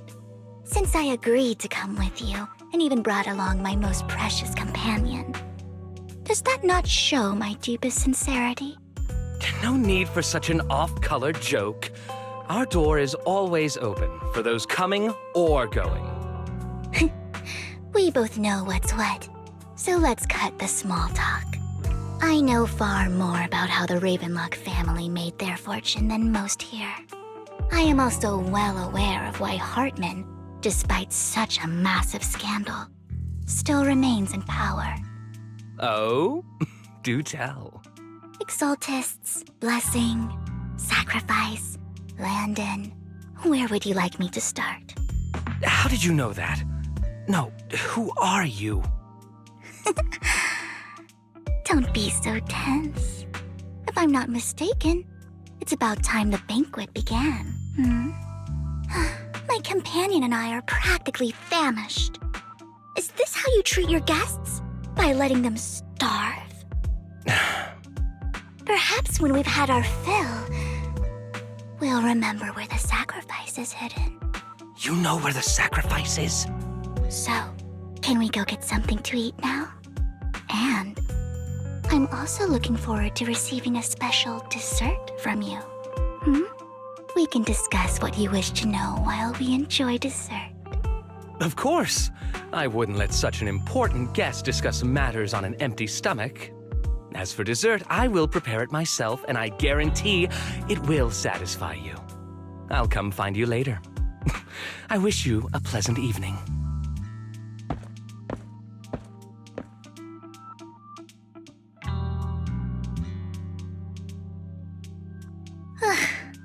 These kinds of people are exhausting to deal with. I really don't know how Hugo used to put up with it. Was there a special meaning to the dessert you mentioned just now? I thought he'd stay for longer, but he left once you said that. Hugo taught me that bringing up dessert in such situations is a way of telling the other party they need to offer more. Fortunately, that old fox Hartman is terrified of losing power.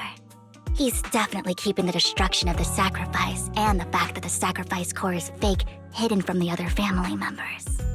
Otherwise, Burden wouldn't have been so willing to raise his offer. Lord Phaethon, let's find Hartman's study when the banquet is at its busiest. All right. I've already taken note of the surrounding terrain. Once more people arrive, we'll enter the garden through the door in the corner of the banquet hall. Wherever you go, I'll follow, Lord Phaethon.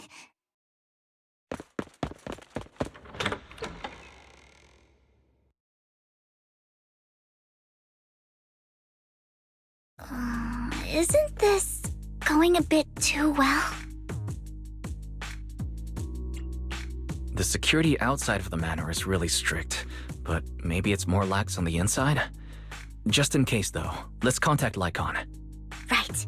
Having some backup would be safer. Let's check Hartman's recent correspondences for clues. I still have concerns about the sacrifice core. Right. Though the core he gave Dina was fake, Hartman might have left a trick up his sleeve and hid the real one. Then let's split up.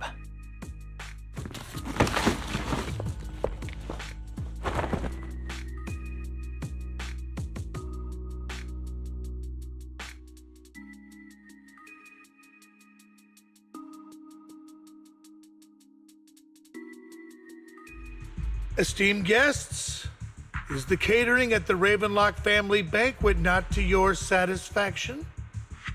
So much so that these two distinguished guests felt the need to come to my humble office to scavenge for food.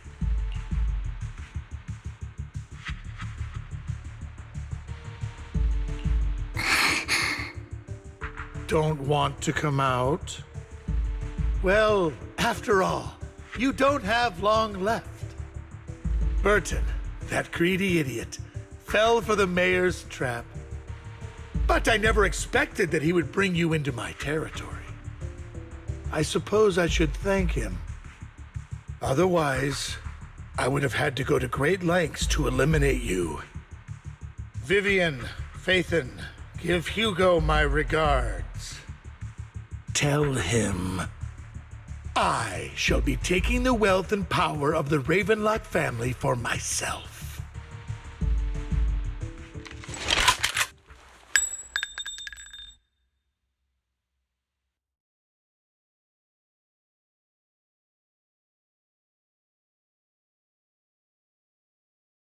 The bullet? How? Dear Uncle, why must we be so distant with one another? You can just tell me what you want to say directly. Hugo! Impossible! You're...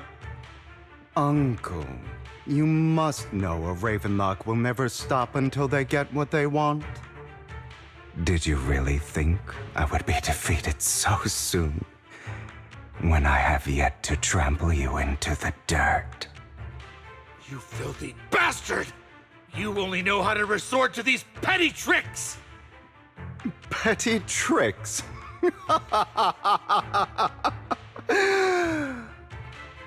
Perhaps you'd like to know what I managed to accomplish using this faked death of mine. My dear Uncle.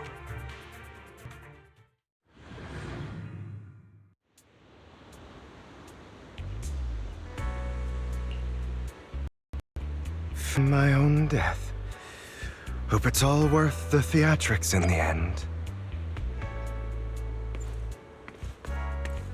It was just to keep Hartman off my back, but maybe I went a little overboard. The manager must be pretty shaken up. I should apologize at some point.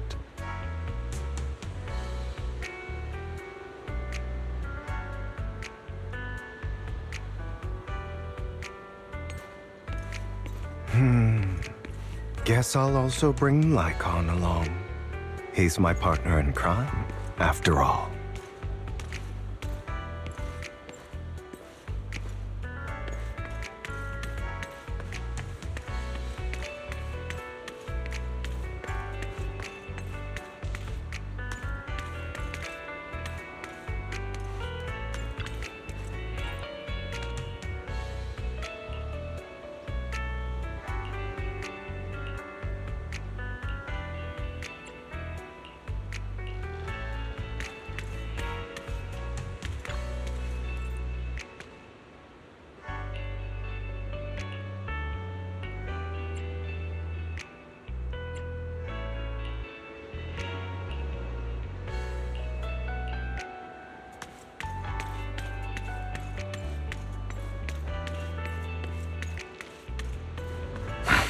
You're late. So strict. Spare me a moment to catch my breath, will you?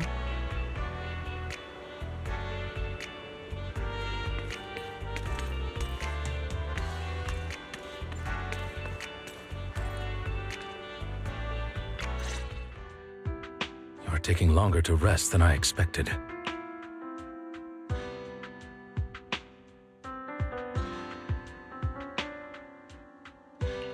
Lycon, you think too highly of my physical capabilities. Well, thank you for your cooperation.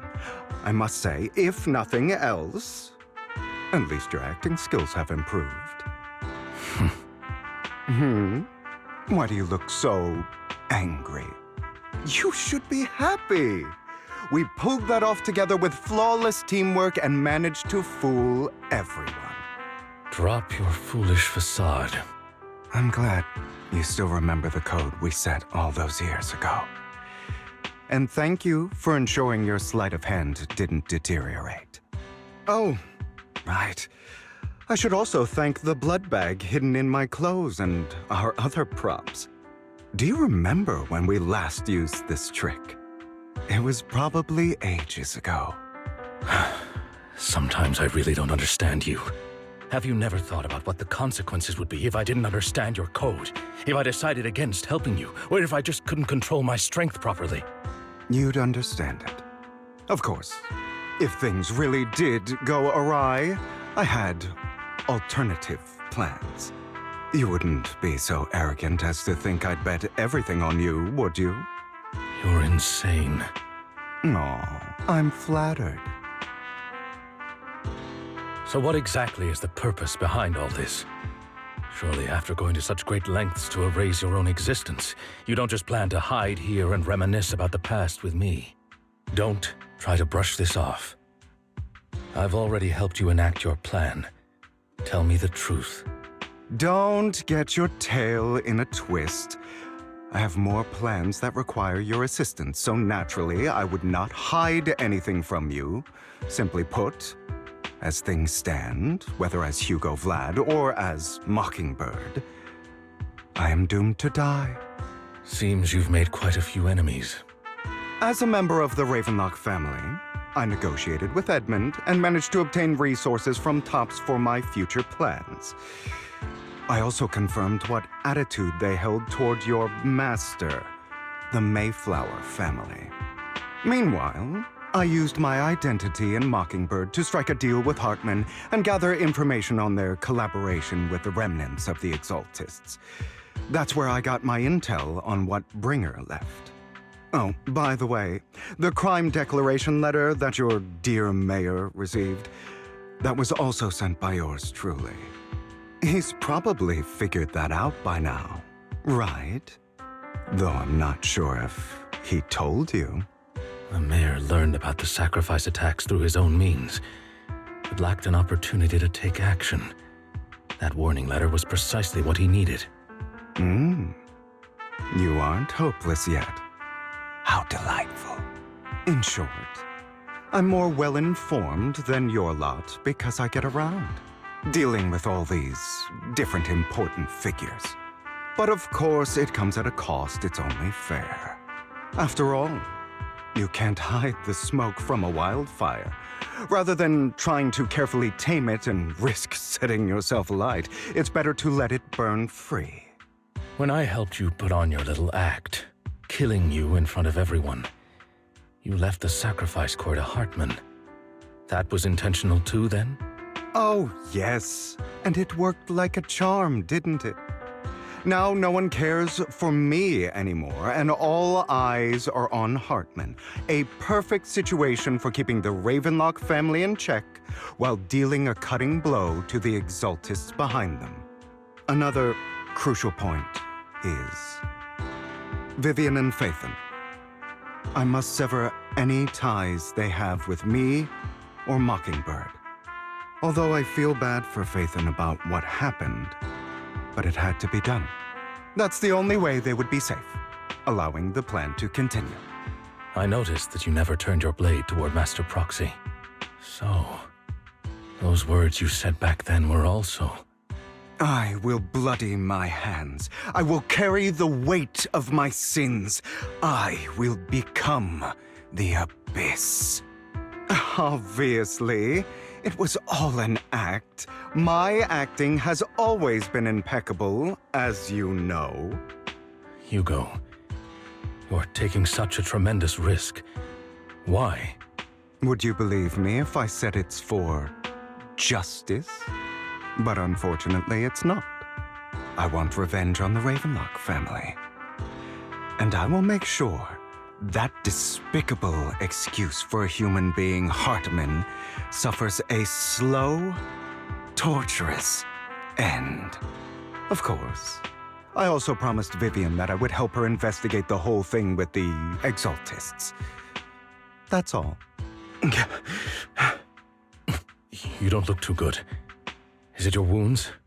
No. This is the first problem I plan to resolve. Lycon, do you have a place that is sufficiently discreet, quiet, and can take a lot of damage?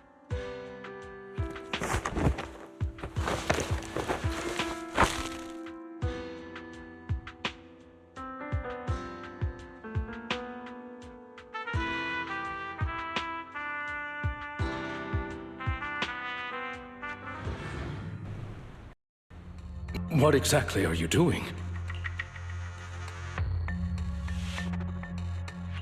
Don't look at me like that. If I didn't have to do this, I wouldn't. Hartman recently obtained a bizarre substance, most likely from those crazy exaltists. After use, it allows control of the victim's mind. To some extent. You were dosed with it? To be more precise, Lycon, I deliberately allowed Hartman to put this drug in my cup to facilitate our previous collaboration.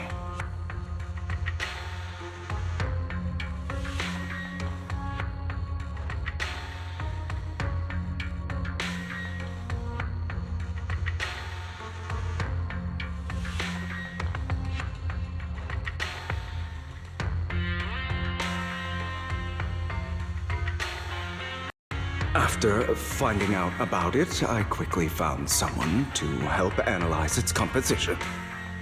The good news is he gave me a very low dosage, perhaps because he was afraid I might notice.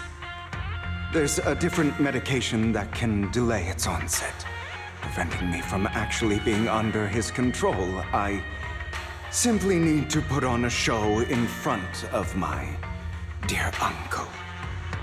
The bad news is that currently there is no antidote. When I delay those effects, however, they will accumulate and erupt when my body reaches its limit. It may even break my mind. And that's exactly what's happening now. I need to endure those accumulated consequences. So, I will lock myself in this room for however long that takes. I've tied my limbs to prevent me from smashing this place or accidentally hurting myself. Anyway, after you leave, do not open this door, no matter what you hear. I recommend seeking professional medical assistance. This is advice I received from a doctor.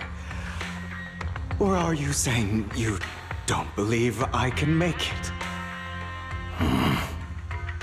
So, Icon, come find me here at the scheduled time. All you need to do is smile and await my victory. What if I want to stop you? You know you won't succeed. You never have. And you never will. Well, time is short. Let's begin. I understand. Don't die, you stupid bastard.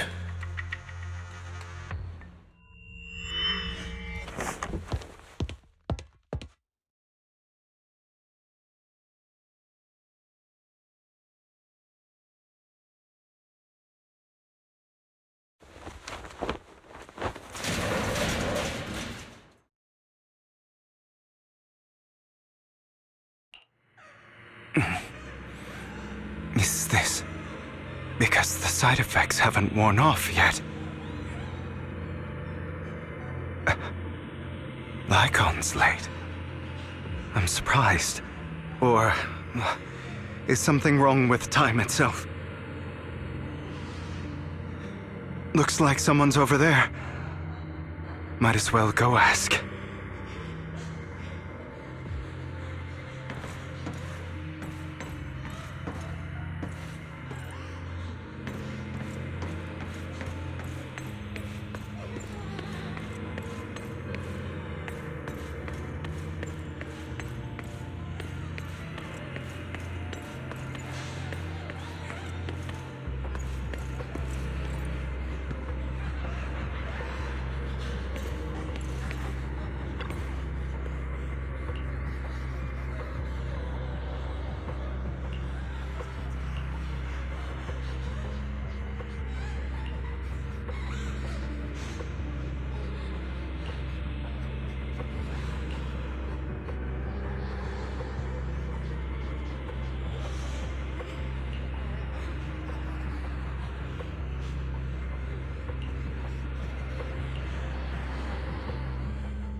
It's all your fault. I wish I had never given birth to you!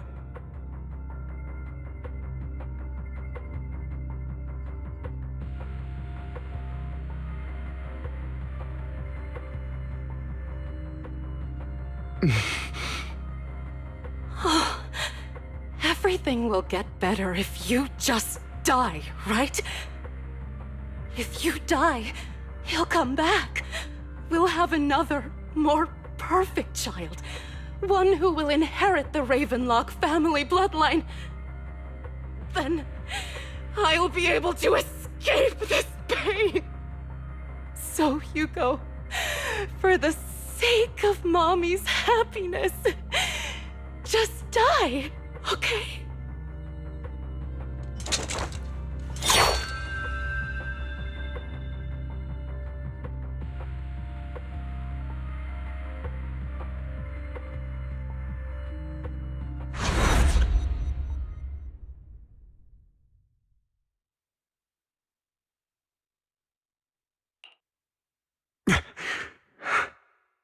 So, I wasn't awake yet after all. That's because you don't want to wake up again. Who are you? I am you. Hidden deep within your heart. Your most true self. You want to kill her, don't you? Your so-called mother. Every time she beat you without reason, when she tried to gouge out your eyes, when she sold you into that hell, laughing all the while. You wanted to be the one to end her life. Why not admit your hatred?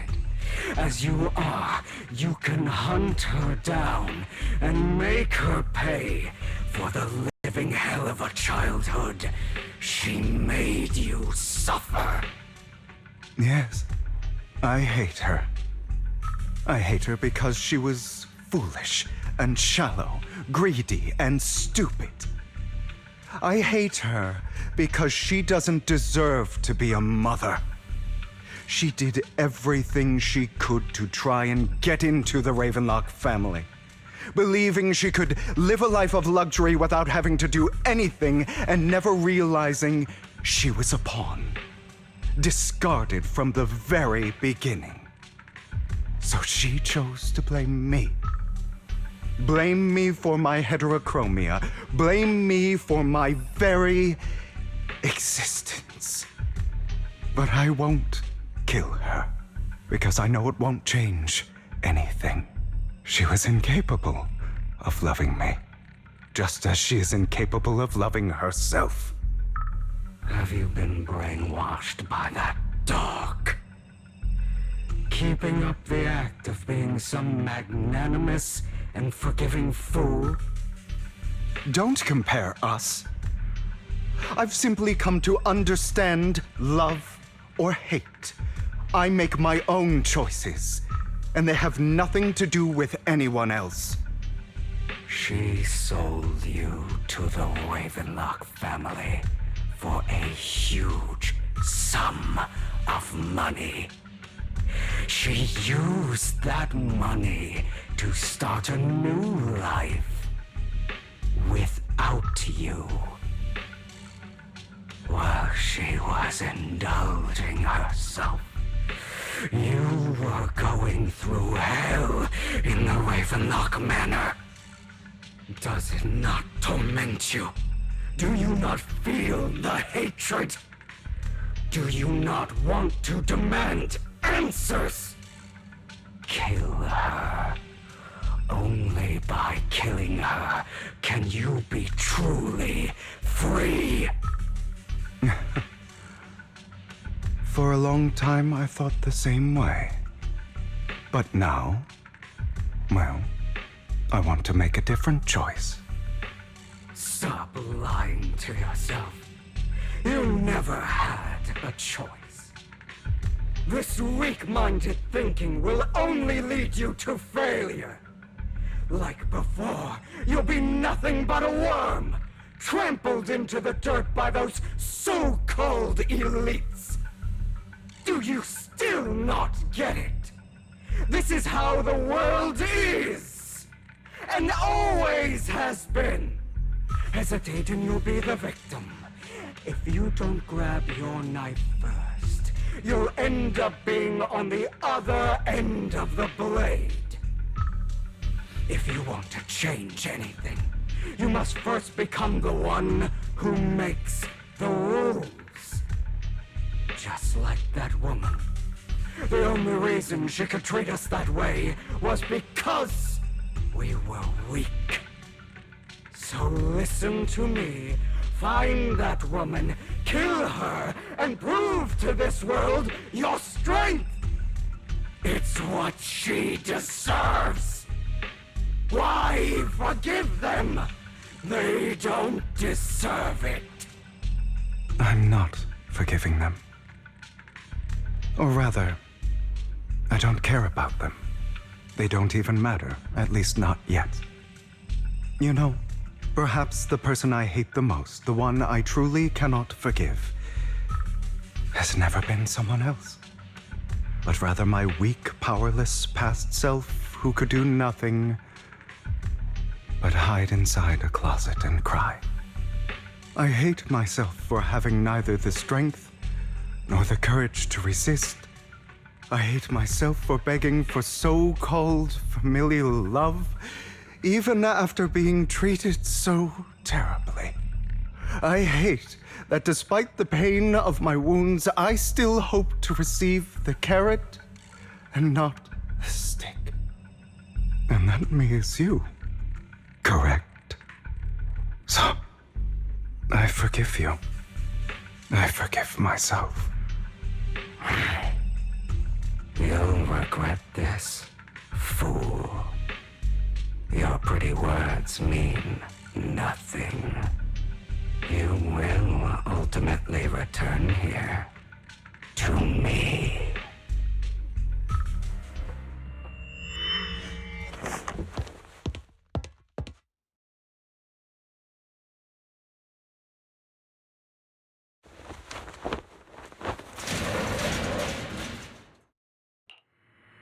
I see. This is still an illusion. I wonder who's going to show up this time.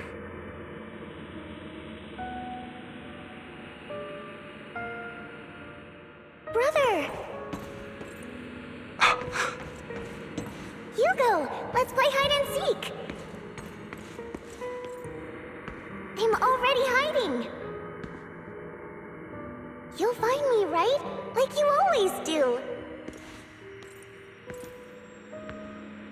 Serena.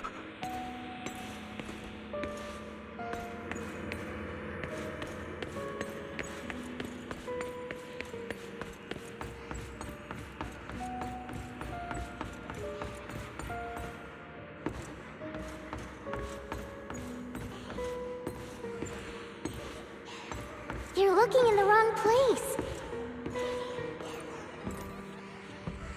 I found an even better hiding spot this time. Harder to find than any place you showed me.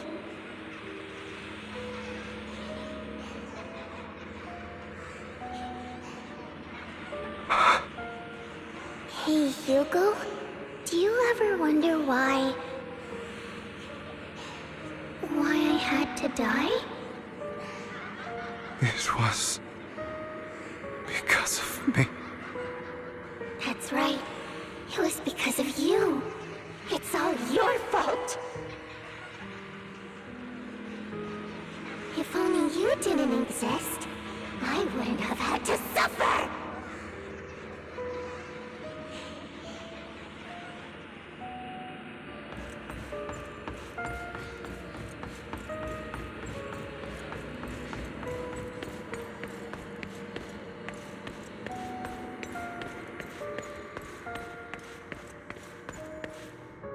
Still looking in the wrong spot. I can't believe you still haven't found me after all this time.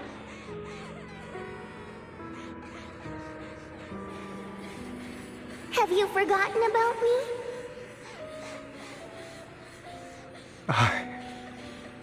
I haven't forgotten. It's okay. I'll forgive you. I'll still be nice to you, just like before.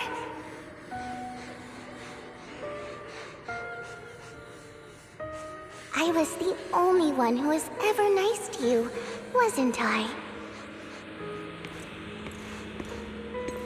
Yes. Then tell me, why do good people always suffer? Why is kindness always punished instead? Tell me, Hugo, why?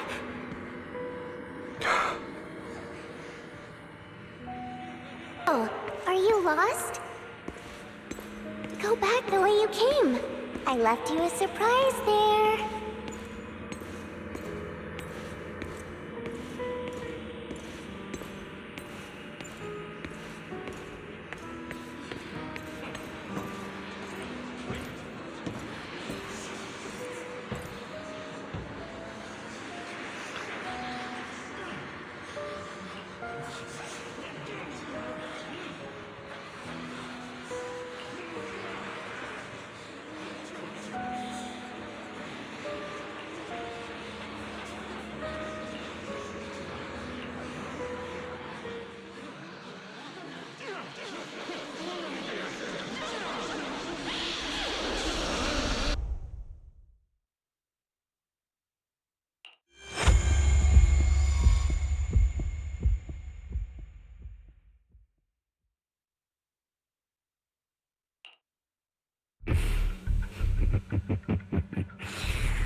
I told you that you would eventually return.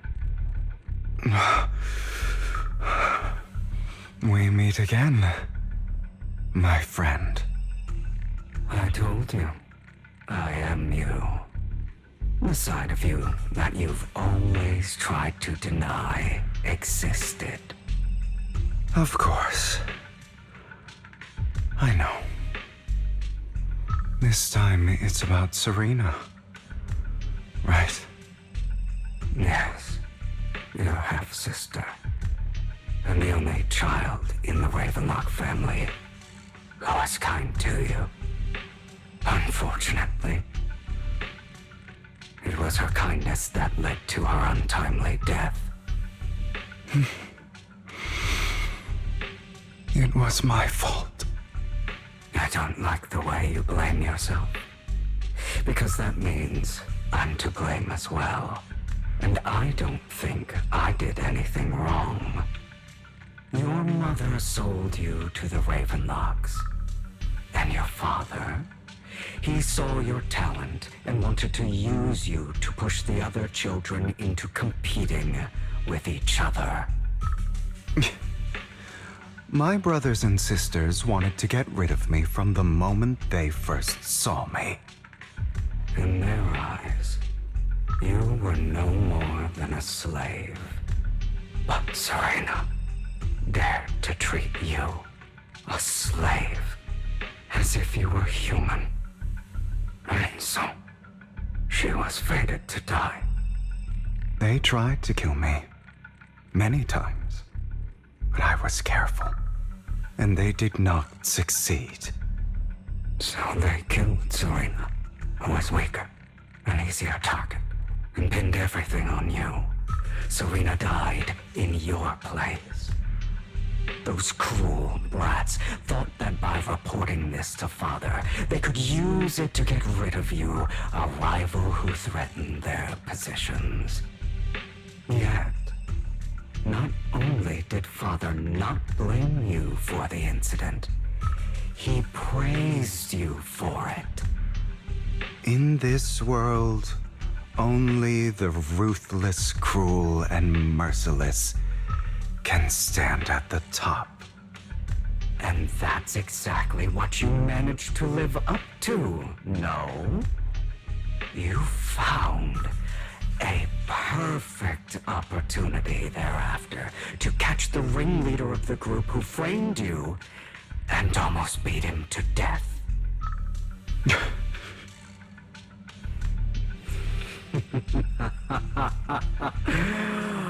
Oh, you should have seen the expression on your face back then. Oh, crazed and manic with utmost delight. I don't remember that.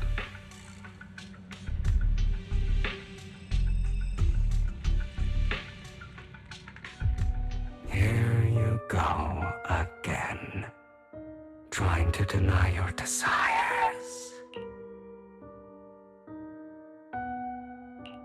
Deep down inside, you've always wondered, asking yourself why these evil people never got the punishment they deserved. Why the world is so unfair. Don't you want to rip them to shreds? Just like that day when you beat that boy's face into the dirt until he was barely recognizable. His disgusting blood staining your fists. Recall your exhilaration, your cathartic release of rage, that outpour of hatred. That victory belongs to you. You deserve it. Those brothers and sisters of mine are all dead. I cannot take revenge against the long deceased. They died by Hartman's hand, dying in the power struggle to become the Ravenlock family's heir, rather than by our scythe. Boring. Boring? I find it hilariously ironic. Children who would murder their own kin for scraps of power dead at the hand of their uncle who followed their example. Is that not karma? Power struggles pitting kin against each other, betrayal, suspicion, and hatred between people of the same blood. It's like a curse written into the Ravenlock family's genes. Laughably stupid. Don't forget, my dear, that the same blood flows through your veins.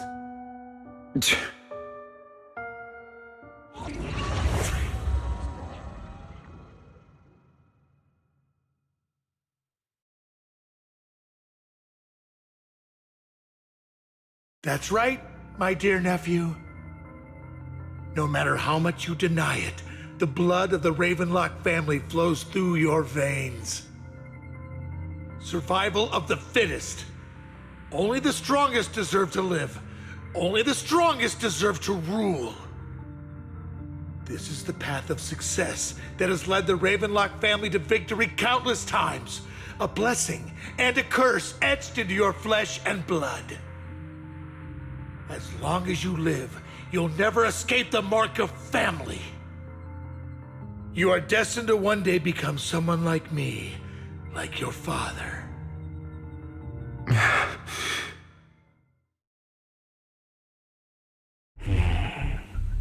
Is that fear I sense? I can see you trembling. Why does the Ravenlock bloodline terrify you so? I won't become like my father. Never.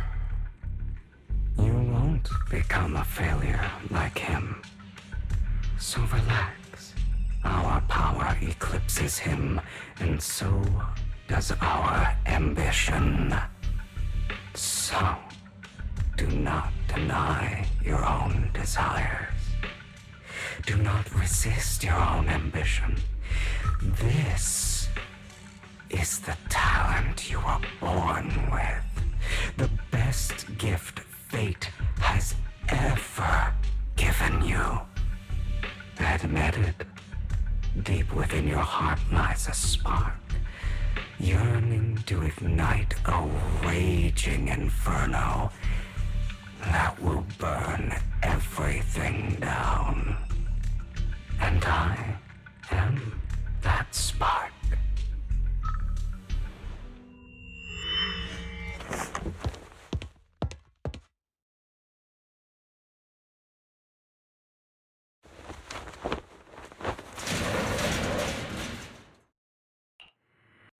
Lycon. Never thought I'd be this genuinely thankful to see you.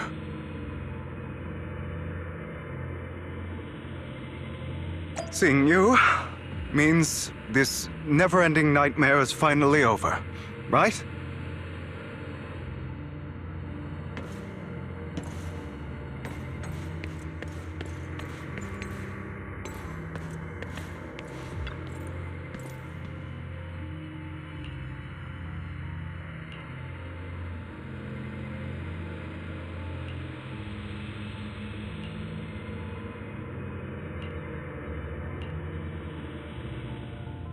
I don't want to hear something like that from you. You have no idea what that man, my father, is really like. A person who stops at nothing for their own interests and ambitions. Just like what you're doing right now. And what do you think I'm doing this for? All of this was part of your plan. You knew where the Ravenlock family was going to be, so you set Mockingbird's target there. To seek revenge, you plotted to assassinate your own father, but he was too vigilant, and you failed. After almost being assassinated, your father was furious and locked everyone in the hall, but was unable to find the assassin. And what a coincidence that a hollow disaster just occurred in the vicinity. So he used it to eliminate all the unfamiliar faces there, turning them into victims of the Hollow, an easy feat for the Ravenlock family. So, the one who killed innocents was my father, not me. You knew what choice an extremist like him would make, and you used the chaos to once again attempt an assassination. This time you succeeded. You killed your own father at the cost of innocent lives. Admit it, Hugo. You don't care about anyone else. The only thing you care about is your revenge. How is that any different from your father? Enough. I'm tired. I may hate him for betraying me, but he wouldn't say something like that. What? You aren't Lycon. You're the other me, hidden deep within my heart.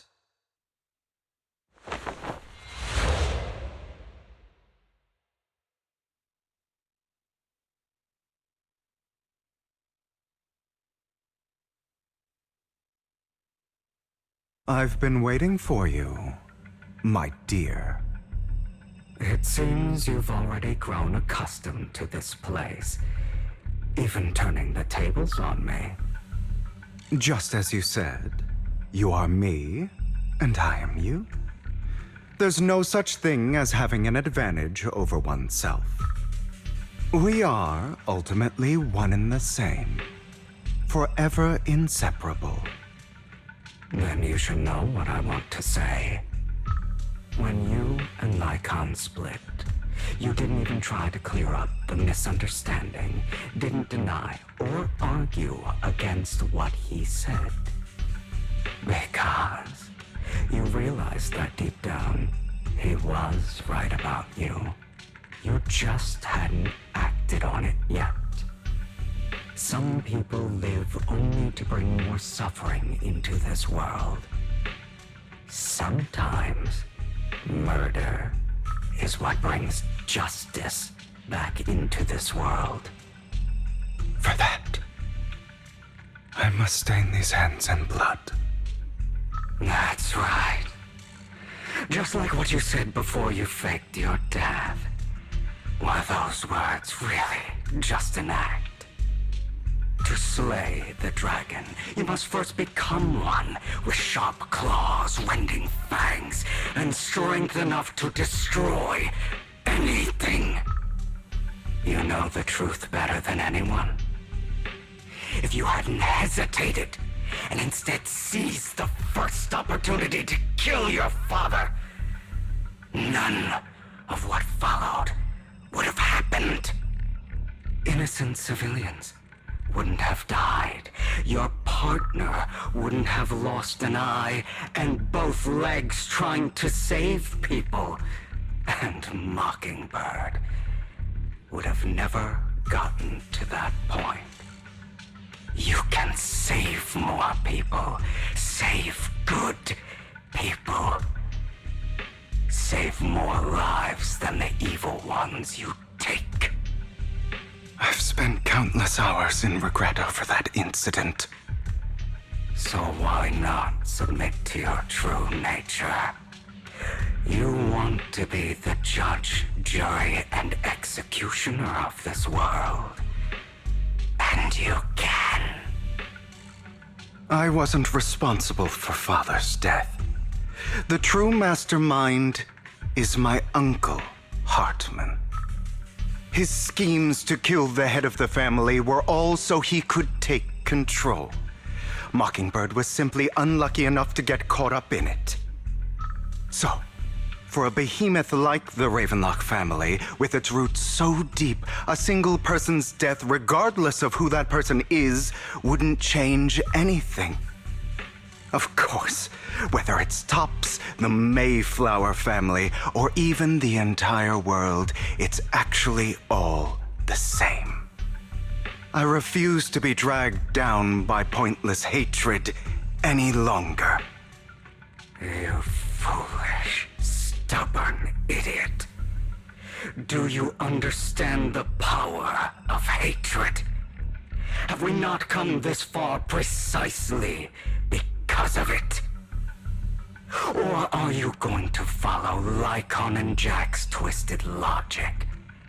Come on. You don't actually trust anyone? Otherwise, why would you hide this whole scheme of faking your death from them?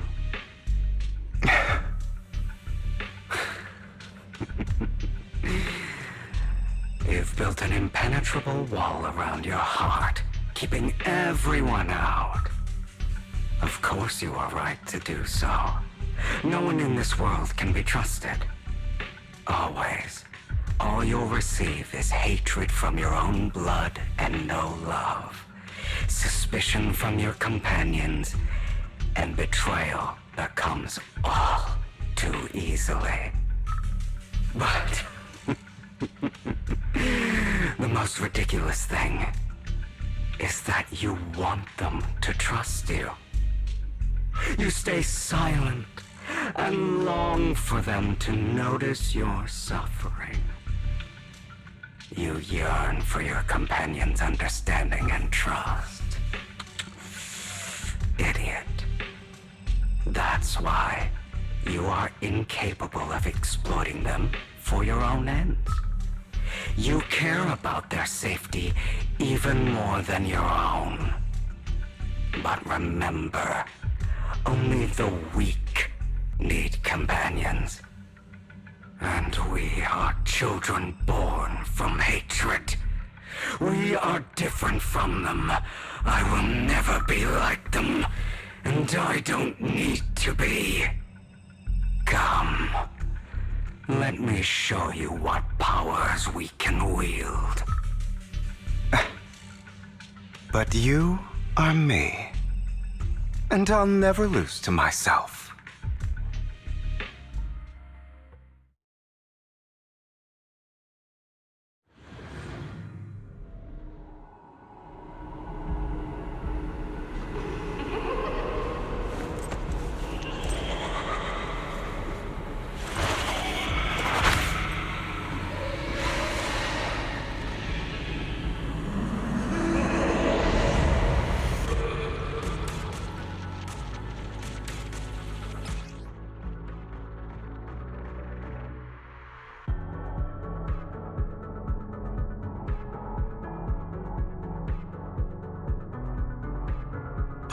Think about all the injustice you've suffered.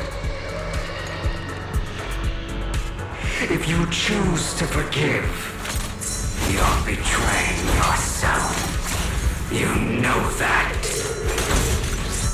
Letting you consume me would be the real betrayal to myself. I'm scared!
Just afraid to admit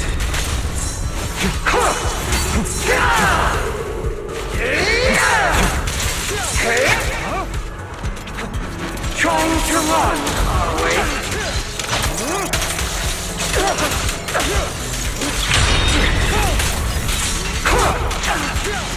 Beg for mercy. Trying to run, are we? You're too scared to face your true self and what you truly desire. For mercy!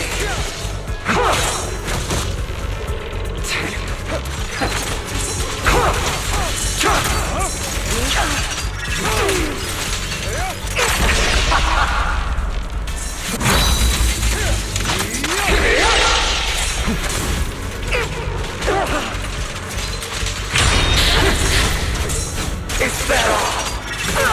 Prepare to kneel before me. I Are you trying to kill me? You think you can just get rid of me? Without me, you are nothing. For what it's worth, thank you. Don't be afraid. You and I are inseparable. You're part of me, just as I am part of you. Fancy words won't change anything. No. It's not just platitudes. I finally understand now. Some pain only fades when it's seen, when it's accepted. So I won't fight you anymore. I won't hate myself anymore. Weakness, hatred, malice, strength, forgiveness, justice.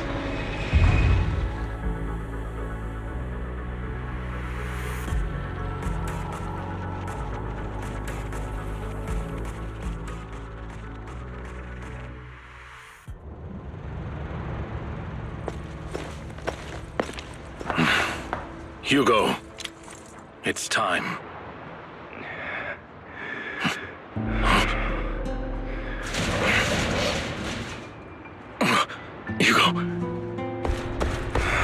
Hugo, you... Did I scare you? I made it through. I won. No praise for me, my dearest partner.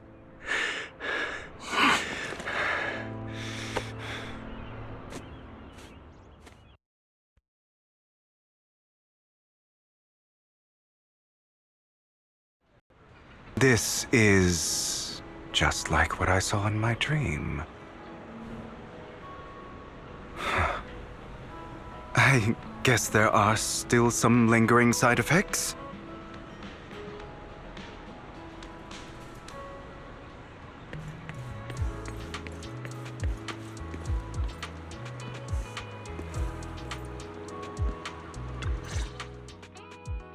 Ah, my former partner.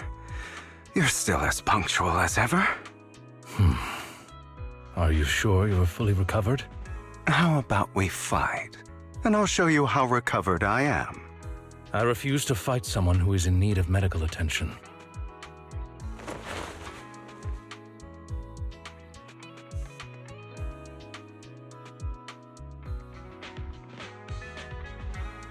How thoughtful. I'm touched. Or perhaps is this simply part of Victoria Housekeeping's professional care? I'd rather you not starve to death.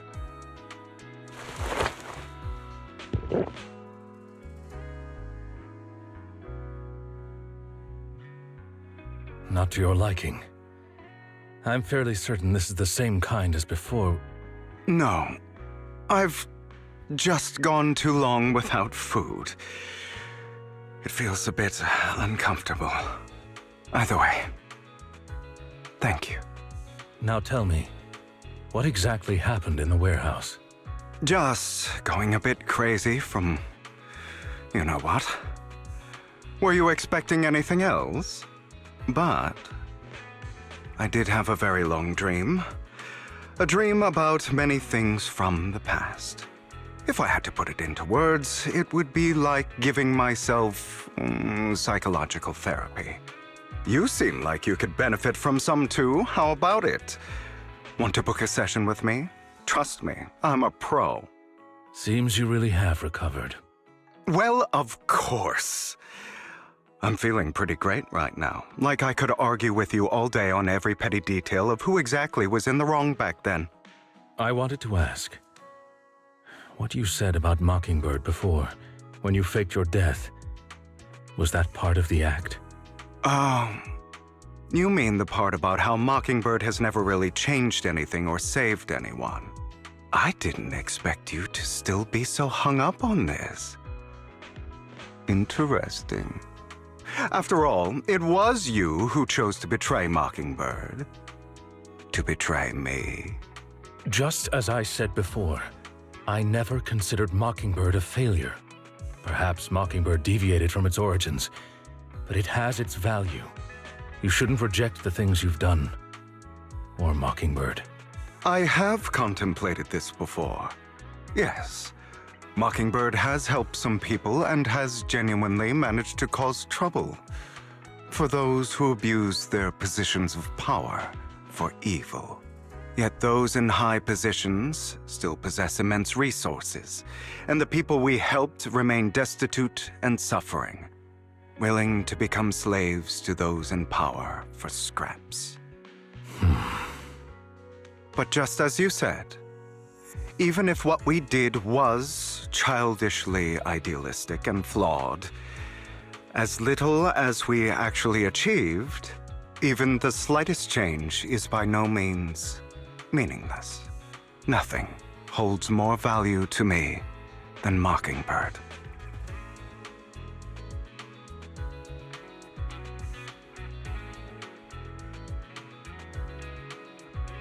All right, let's catch up later. I still have things to do and need to wrap up my plan. I thought you would rest up first. As much as I would prefer that. My dear uncle and the Exaltus fanatics likely would not give me such an opportunity. If all has gone to plan, the fish will have taken the bait already. And if everything goes very well, I'll soon have solid evidence of the Ravenlock family's crimes. Well then, thank you for your assistance, former partner. Let's part ways here. I'll go with you. Lycon, surely you don't think that because I just recovered, I'm too weak to deal with those useless fools. Hartman's actions will disturb the safety of New Eridu. As I serve the mayor, I should intervene. Very well, whatever. Let's go. And don't slow me down.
I'm sure you've heard about the missing workers from companies under the Ravenlock family, too.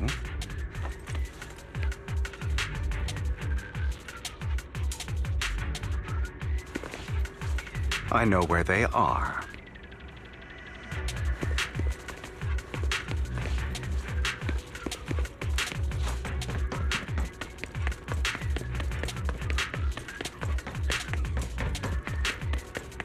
Those are Ravenlock's men. The workers with them are the victims who were tricked into going into the Hollow.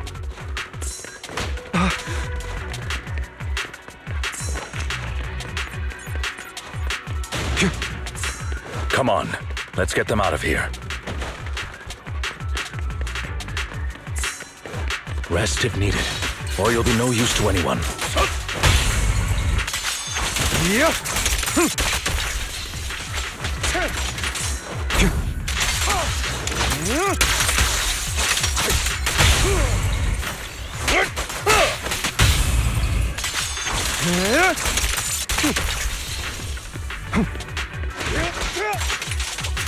In position.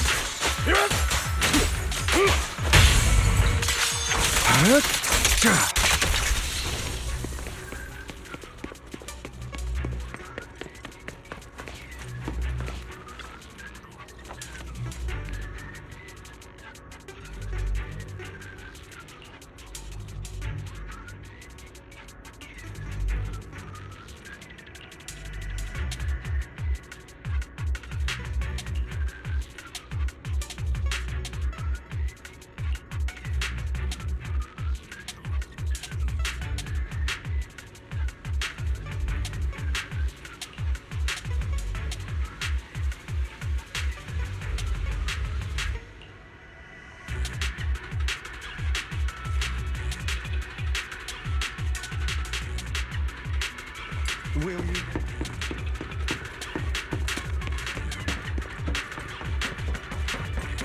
Ugh, bunch of nobodies. Annoying as hell. Kill them! You're welcome to try.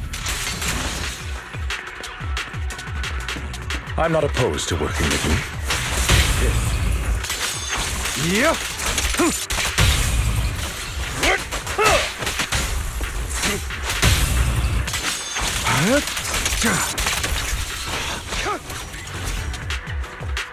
As you wish.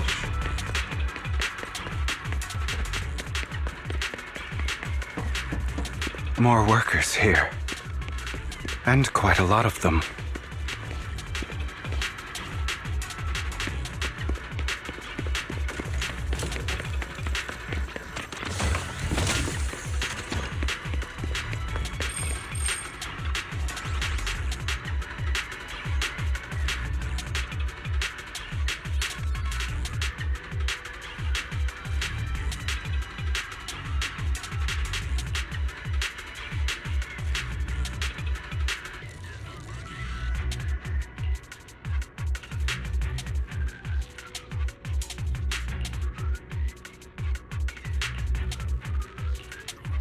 Is Hartman behind this, too?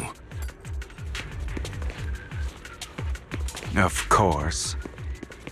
He threw them into the Hollow like offerings for the Exaltists. To him, those workers are just another resource, no different from the ether his company mines in the Hollow.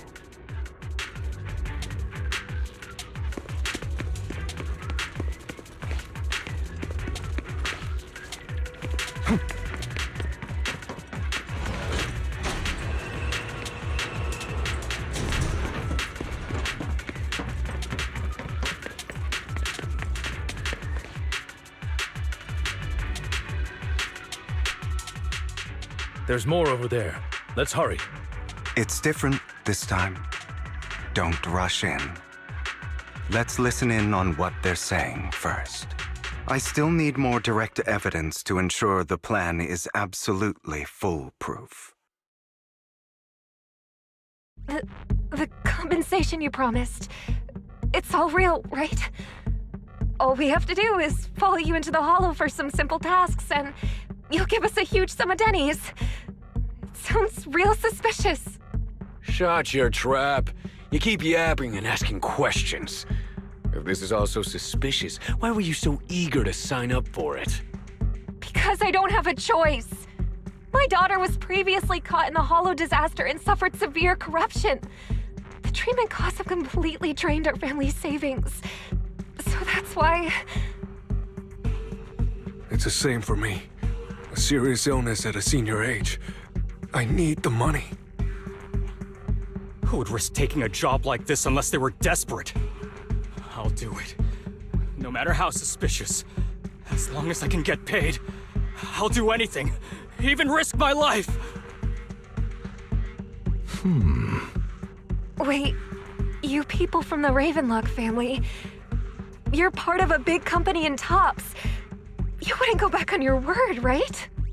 Don't worry, you'll get every dinny you were promised. But before we start, you all need to take this medicine first.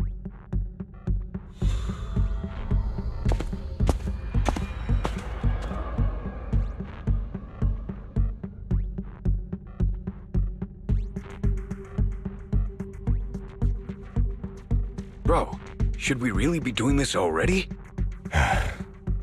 These workers keep talking. We're wasting time like this. And the sooner they take it, the sooner it'll be over. Consider it an early release for them. What? You didn't say anything about having to take pills before. Look, this is good stuff, all right? It'll increase your ether aptitude. There's tons of people who'd kill for something like this. Exactly! You'll be working in the Hollow for several hours. This is essential medication. You have to take it before we continue. If you refuse, then you can forget about the job. Of course, you won't receive the compensation either. Lycon, what are you doing? Rescuing those workers, of course. There's clearly something off about those pills. We can't let them take them. Now is not the right time. As I said, we need more evidence to ensure the plan works. And as I said many years ago, you can't exploit innocence to achieve your goal. So that's how you see it. If that's not what you want me to think, then explain everything to me. All right. It's a little complicated, but simply put, these workers will be fine. Of course, it's your choice to trust me or not. But if you try to rush in, I will stop you. I trust you.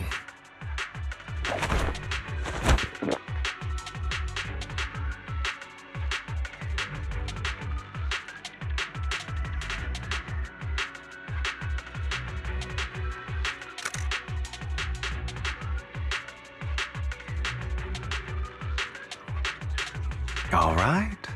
That's the evidence. Now we can go and beat them into the ground as much as you want. Don't forget, you owe me an explanation. Also, don't overdo it and kill them. Even if they're the worst of the Ravenlock family. All right, Your Holiness, Saint Lycon. Who the hell are you? Why don't you take a guess? We're the ones here to stop you.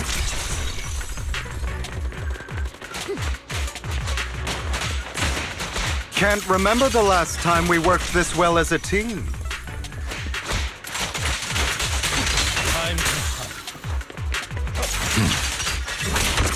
Your legs?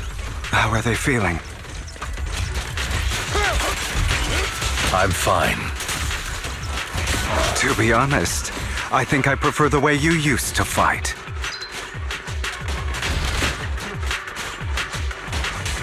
You had a lot more aggression. I've merely learned to control my strength.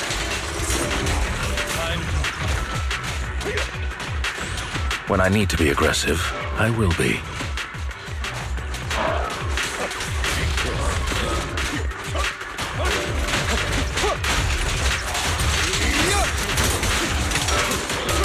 Prostrate yourself before the abyss. Let the party begin. plan before I go.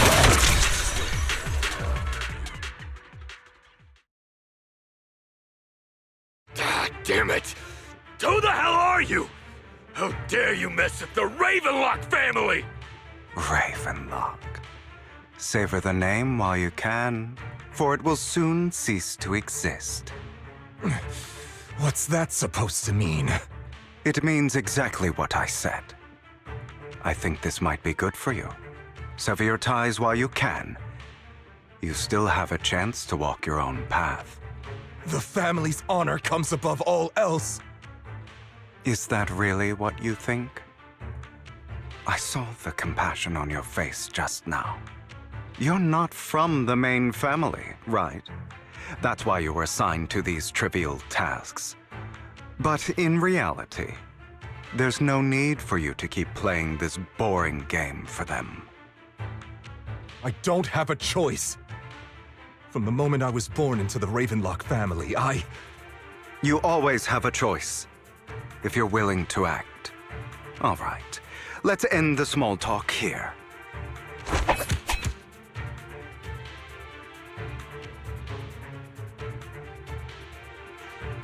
Don't worry, Lycon. I didn't hit them too hard, just enough to keep them quiet. How's that? My acting's pretty good, right? As always, a certain someone should take some lessons from you. I'll leave the rest to you then. Okie dokie.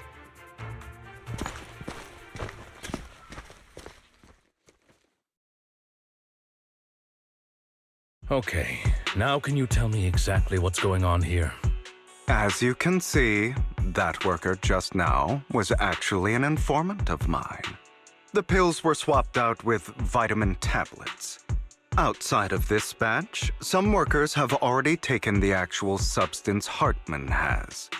But rest assured, the antidote for it is already in development. I found the best in the field to help, and with the data I collected before, we should have results soon. I wanted to ask. The reason you decided to lock yourself in a room and endure the effects of the drug, besides getting evidence, it was also to collect data on this drug in order to create an antidote, correct?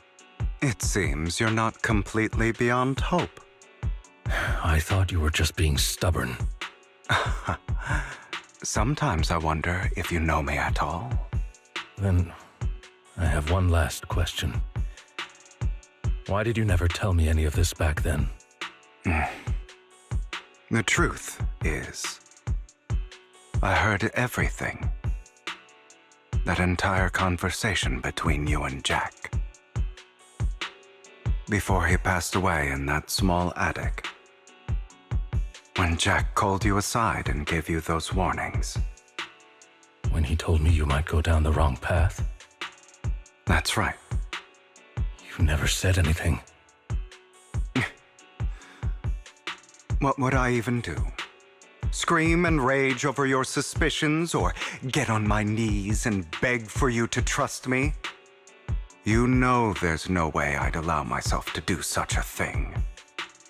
Besides, back then, even I was confused about myself. Jack, It's all in the past. You don't need to explain anything to me. Enough. We should get going. If we're going to reminisce over the past, we should find a more suitable location.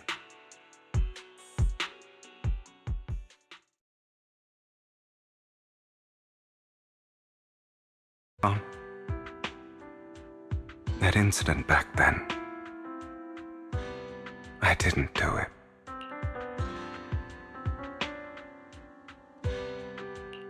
It was a scheme Hartman devised to take over the family. It was Hartman who killed my father, too. I only discovered the truth long after the fact.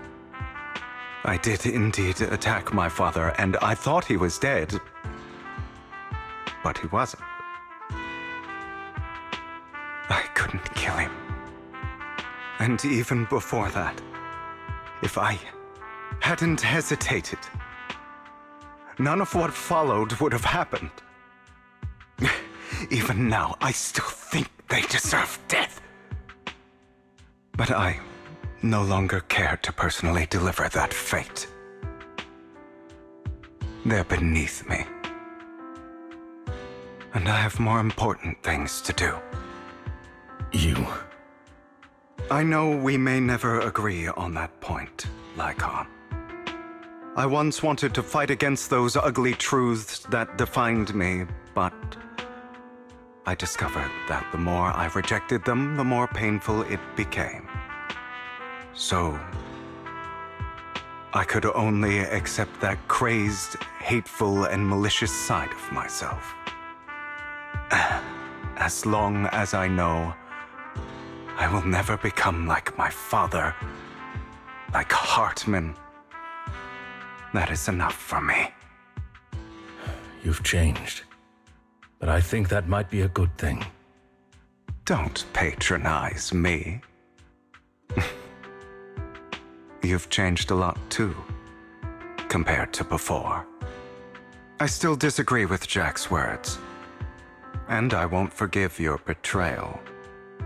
I will walk the path I believe is right, even if I must tread over thorns and through the mud. But I will also allow you to walk your own path, Lycon. Should I say thank you? You're welcome.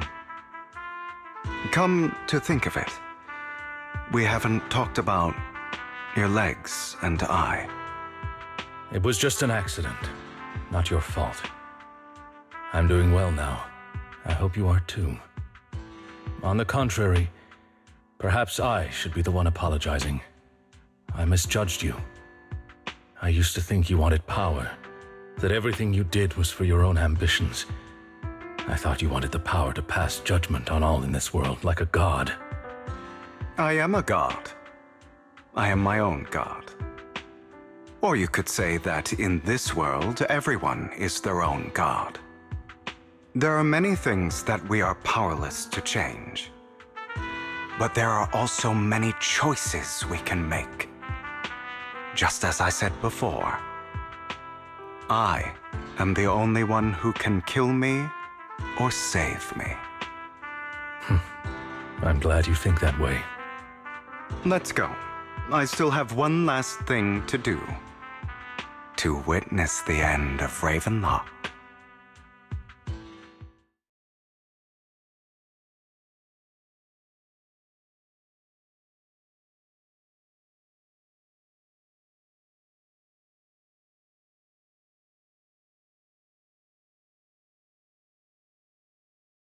You really think you can take my place if I die?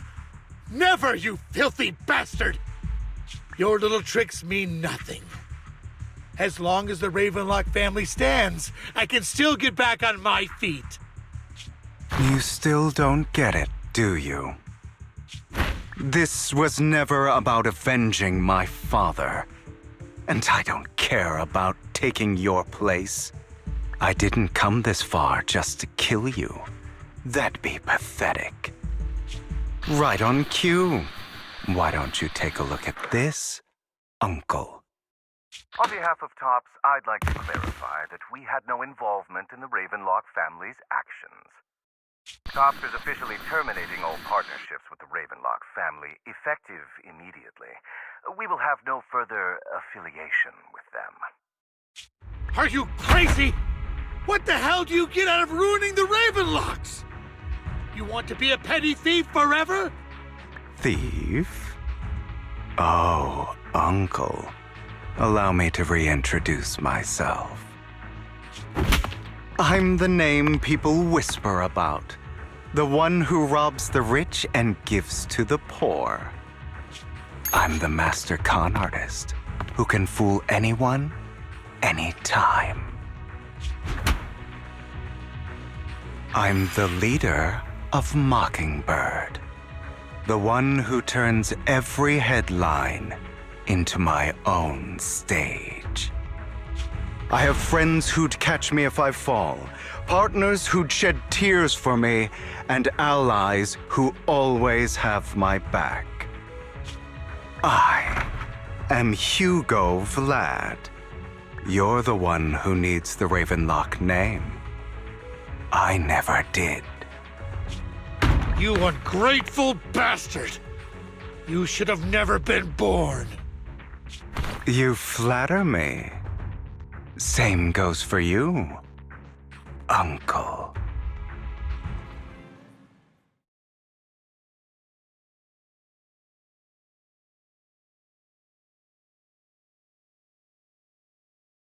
You've done well, Vivian. You had better give me an explanation. And here I thought this would be a touching reunion. What's with all the anger? Hugo, I'm a member of Mockingbird too, and I mourned your death. Listen, Vivian. I don't want you or the people you cherish to get caught up in danger because of me.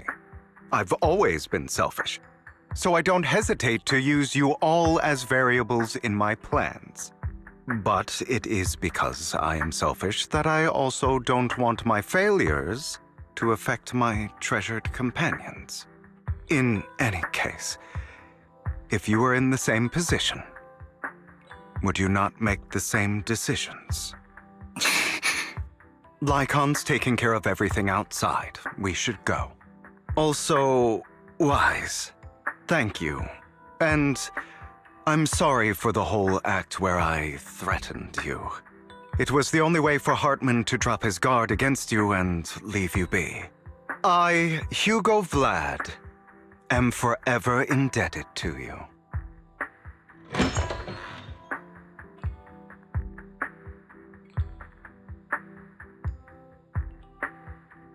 Master Proxy, although it is late, there is some important intel that I must give you now.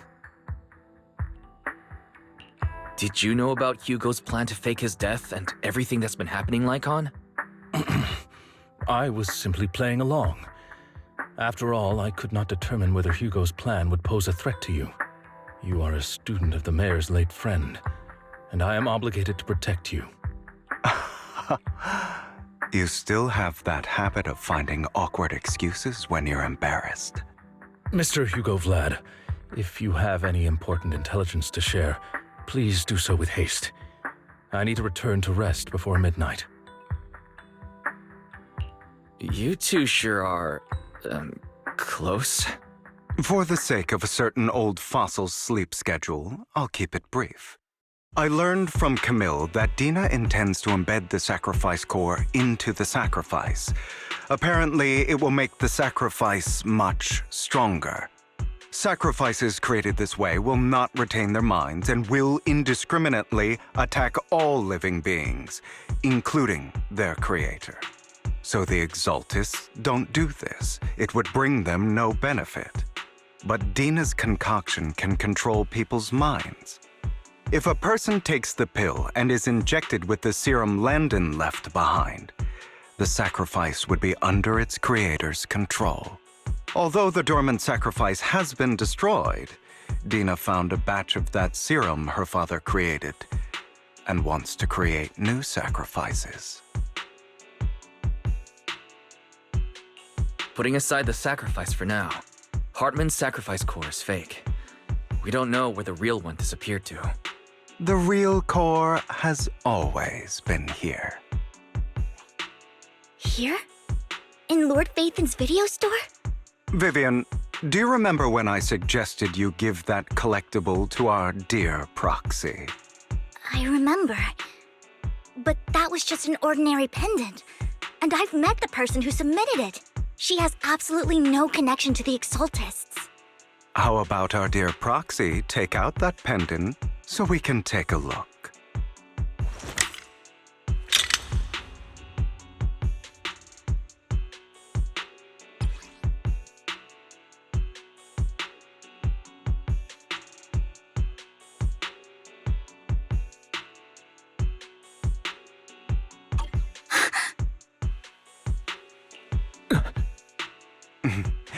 I'll take your surprised expressions as a compliment for my little trick.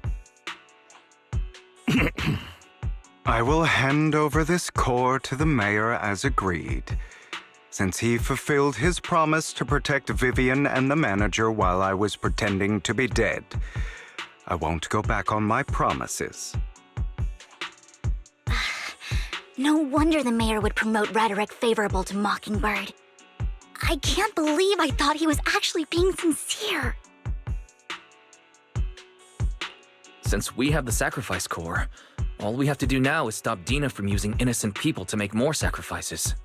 Yes, and we need to destroy the last batch of Landon's serum. Hopefully with no options left, Dina will give up her obsession. All right, that's the important stuff. I'm going to go and confirm where Landon's serum's been stashed. I'll contact you again once I have something.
Landon's stash should be somewhere nearby. I did some digging. Some of the missing workers were brought here too.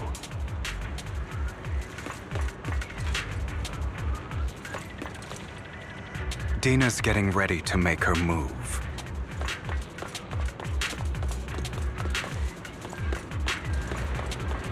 Don't worry, we'll clear them out.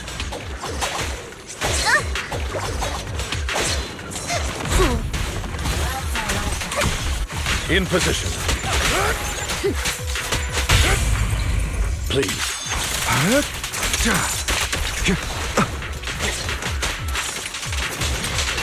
I'm part of Mockingbird. Yeah. Say no more.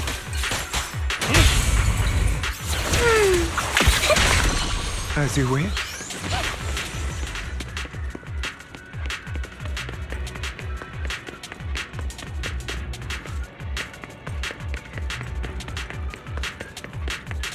They're trying to destroy the goods! Stop them!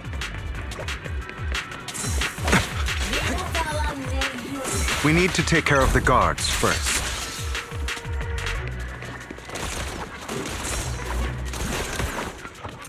Only for Master Proxy.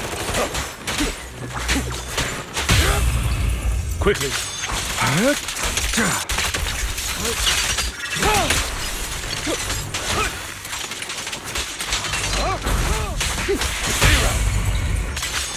Yep.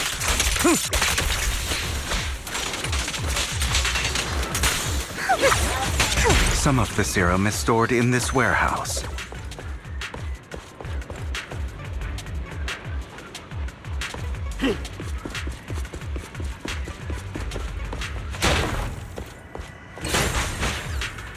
You're not taking anything from here.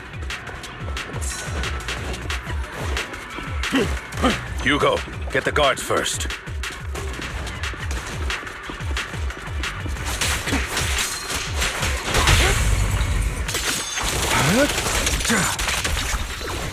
You just stepped into your own grave. Understood. Fools.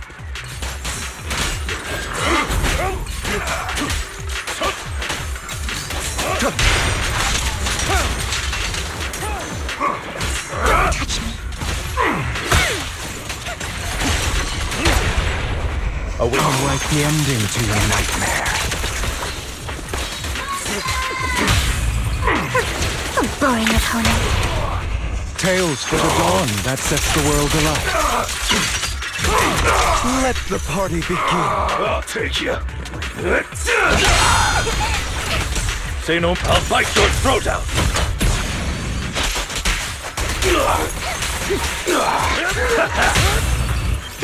How irksome. Heads for flowers that bloom in the abyss. The end is nigh. I'm part of Mockingbird too.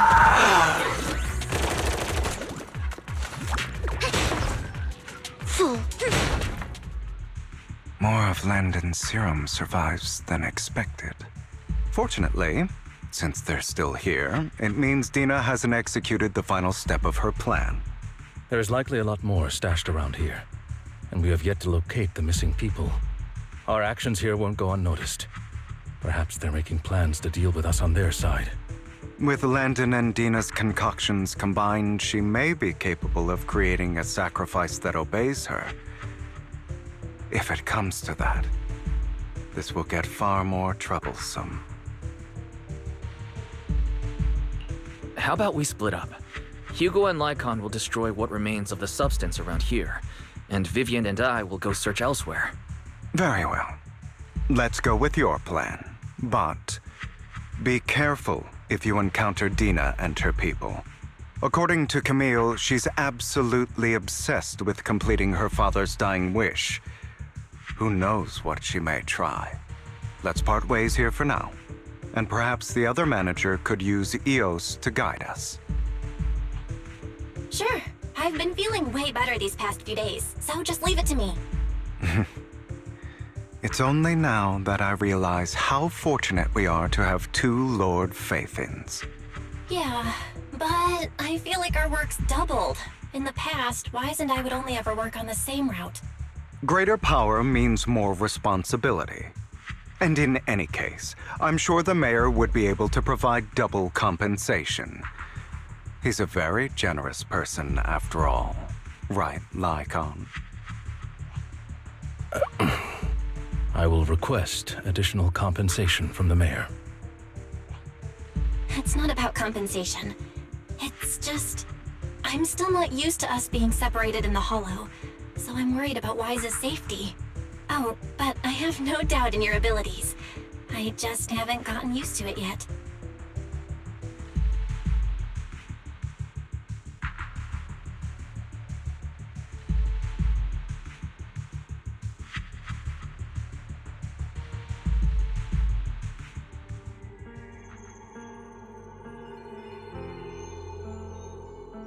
This is the future I saw.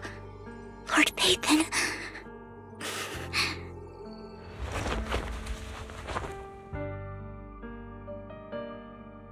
I'm sorry. This time, I will make sure the future I saw does not come to pass. I don't want to bring you misfortune. That's all I wish for.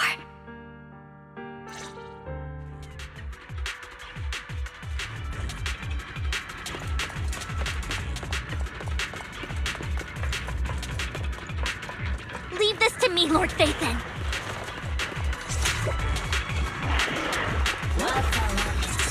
Don't you know? Take my dress dirty and you'll pay.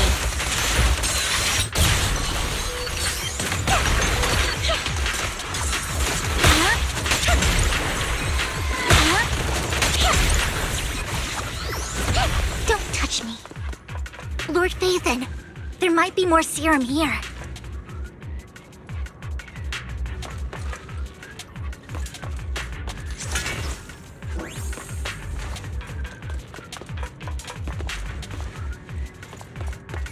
How dare you steal from Lady Dina! I'll try to go easy on you. No promises.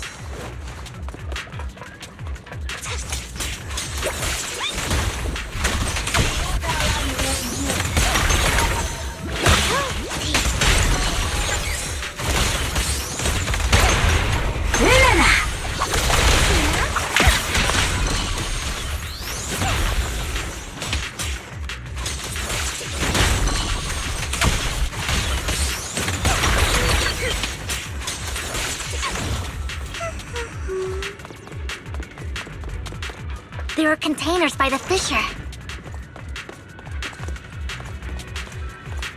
There's got to be something inside. Let's try opening them.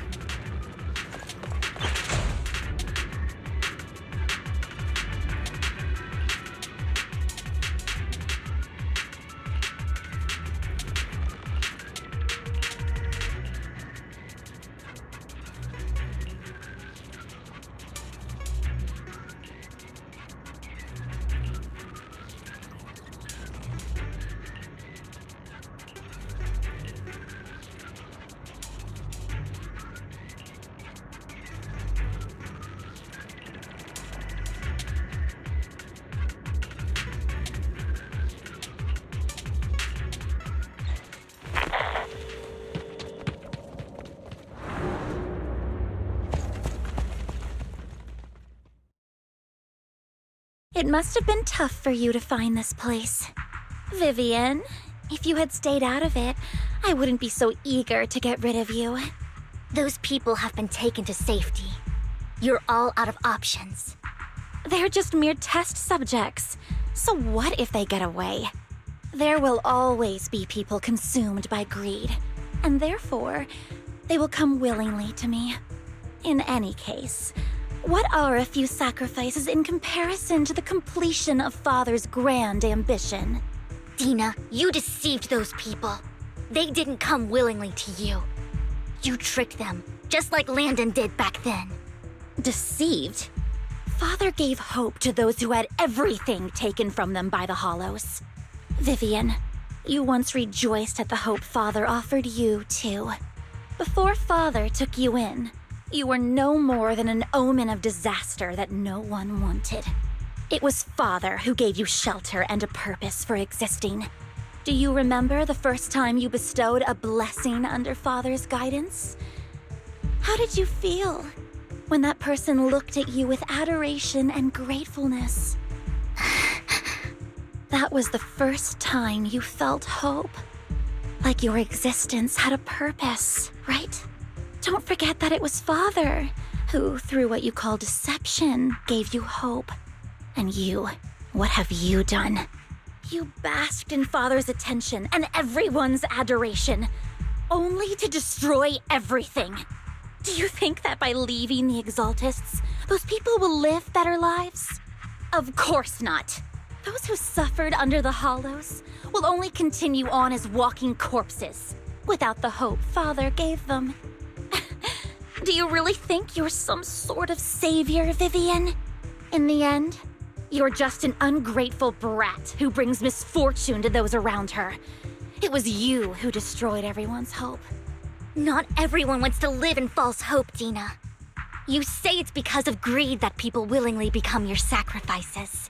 Perhaps those people aren't entirely virtuous. But that greed is just wanting to live a better life beyond the Hollows. What you and Landon have done was never about giving people hope, but exploiting it. Stop lying to yourself. Deep down, you know what Landon did was cruel. No. Back then, when Landon wanted to inject you with the serum, the fear in your face was as plain as day. I saw it all clearly. If all of this is as righteous as you claim, then why did you make such an expression, Dina? Don't look at me with such pity! Father did nothing wrong.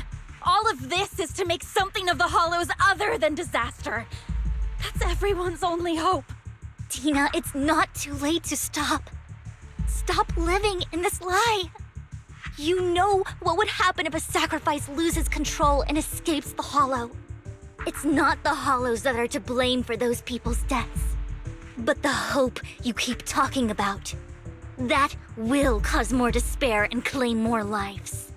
That is merely the necessary sacrifice to accomplish a greater goal.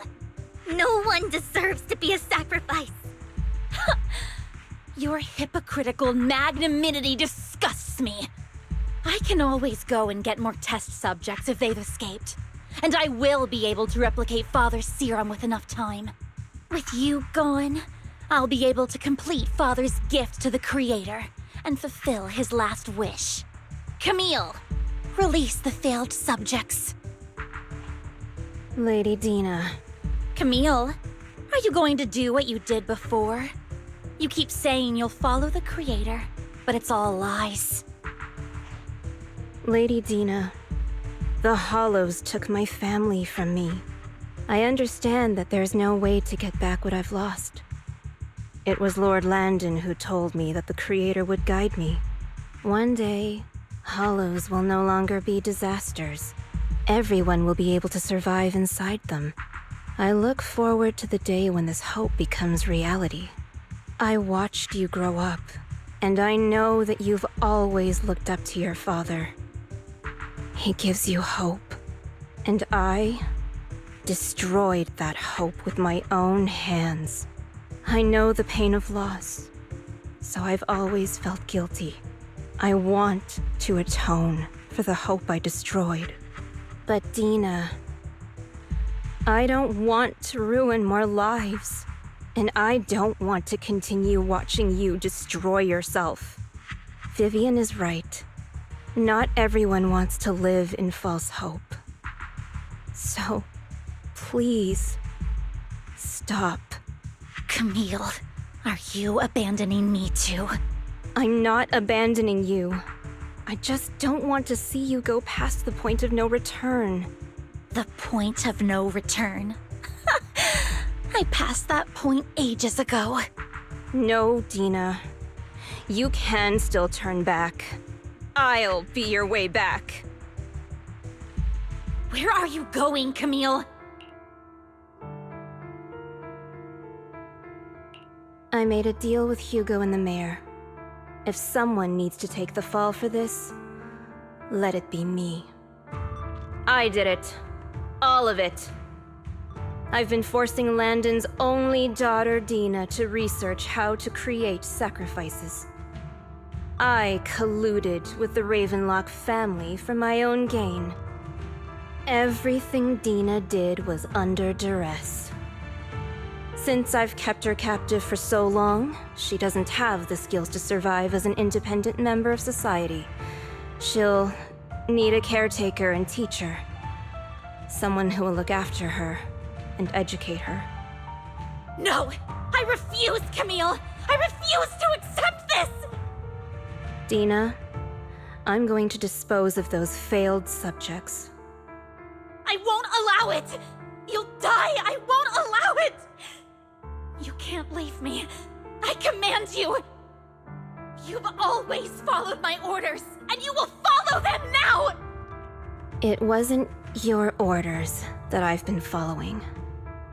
My younger sister, who was stolen from me by the Hollows, also had such beautiful red hair.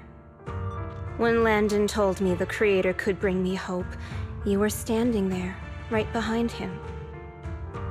I was certain, then and there, that this was the hope the Creator had given me.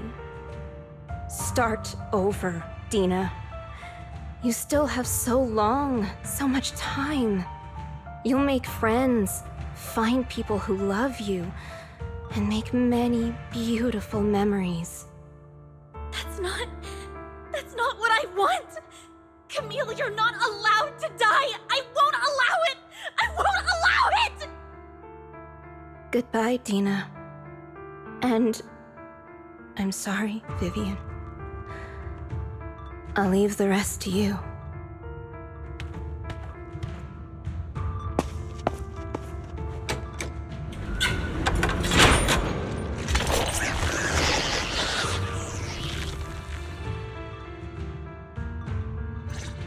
Take out these ethereals first. We can't let Camille's efforts go to waste.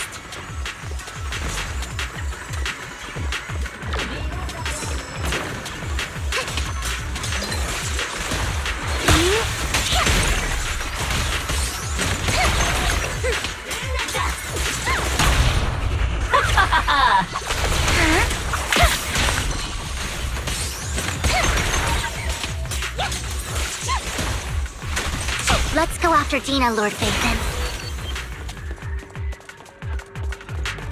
They must be on the other side of the fissure.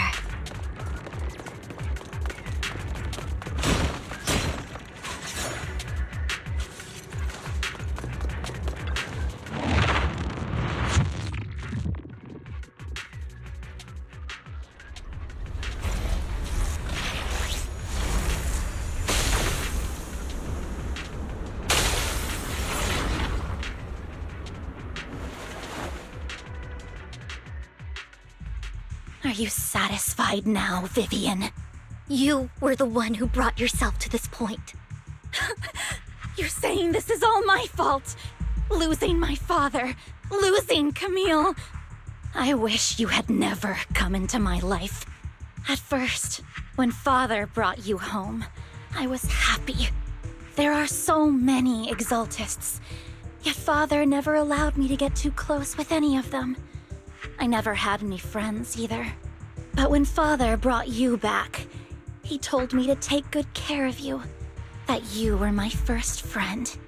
I was also so happy the first time you took my place in helping Father select a person to receive the blessing, because it meant you were different from all those other people.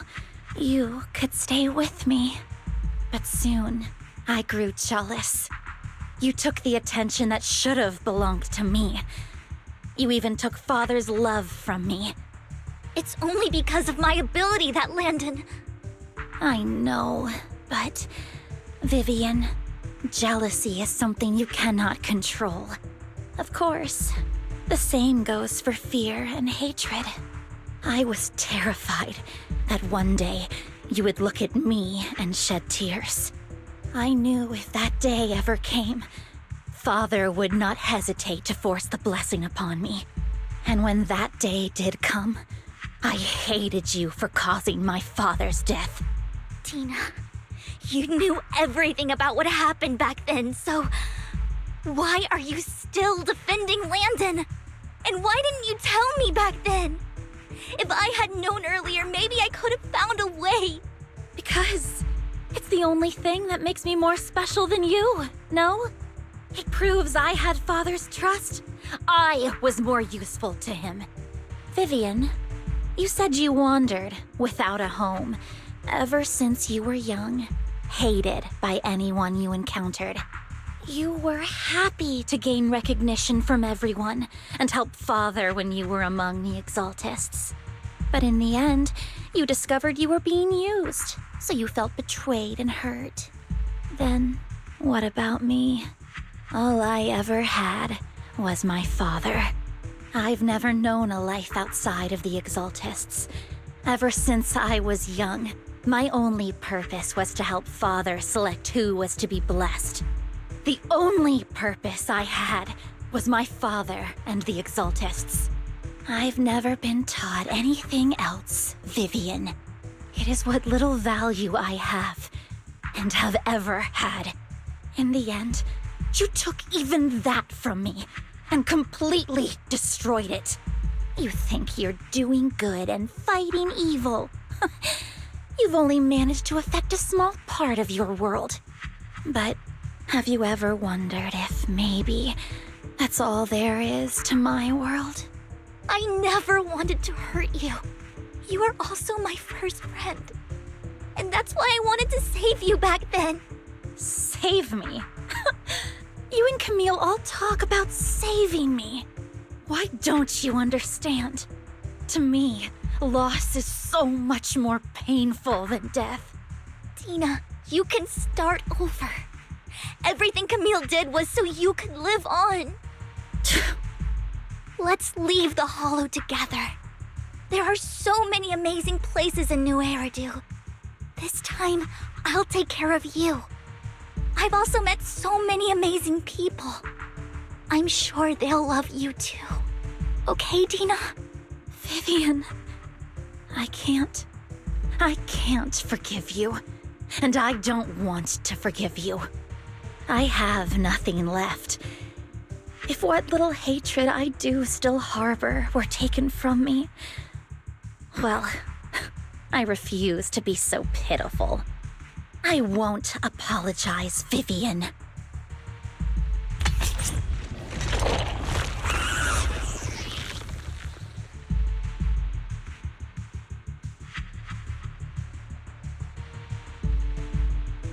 I don't want to hate myself, so I can only hate you for killing my father, and hate Camille for leaving me.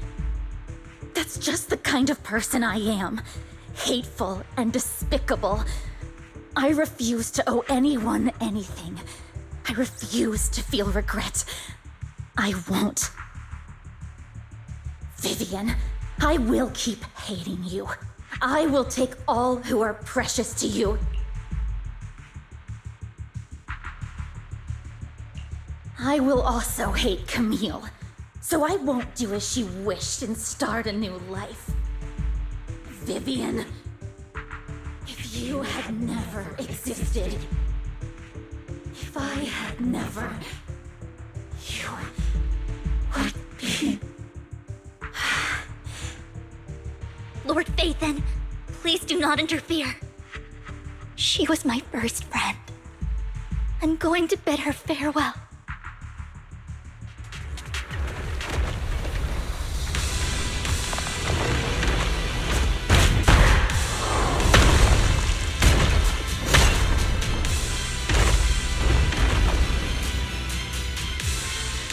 Dina, soon the pain will be over. Lord Phaethon, don't come any closer!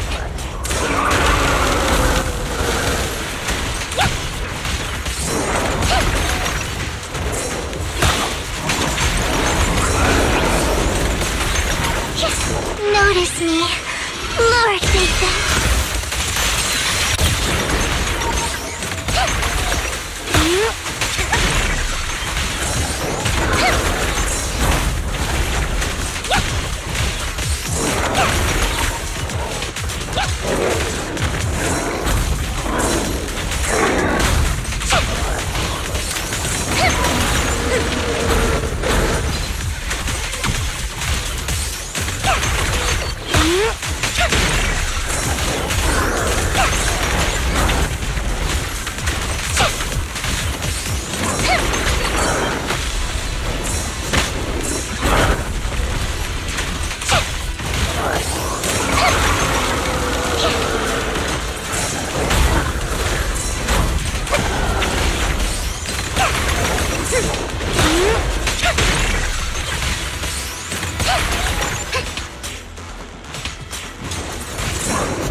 Not worth my time. Don't you know? Take my dress dirty and you'll pay.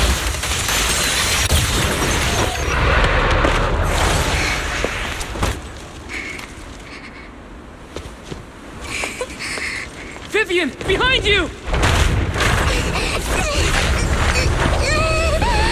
Wise!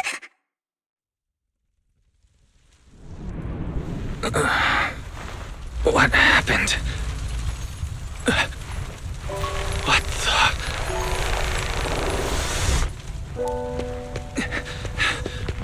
Vivian! Wise, don't come near me. This is my own choice.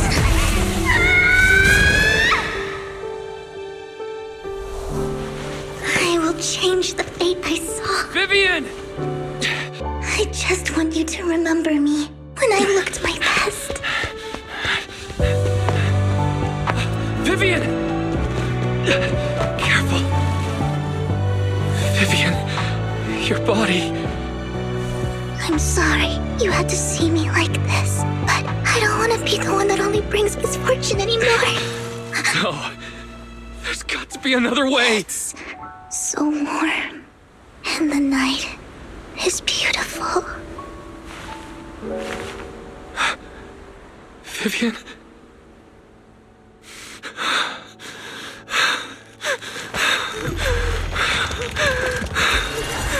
No! It can't end like this!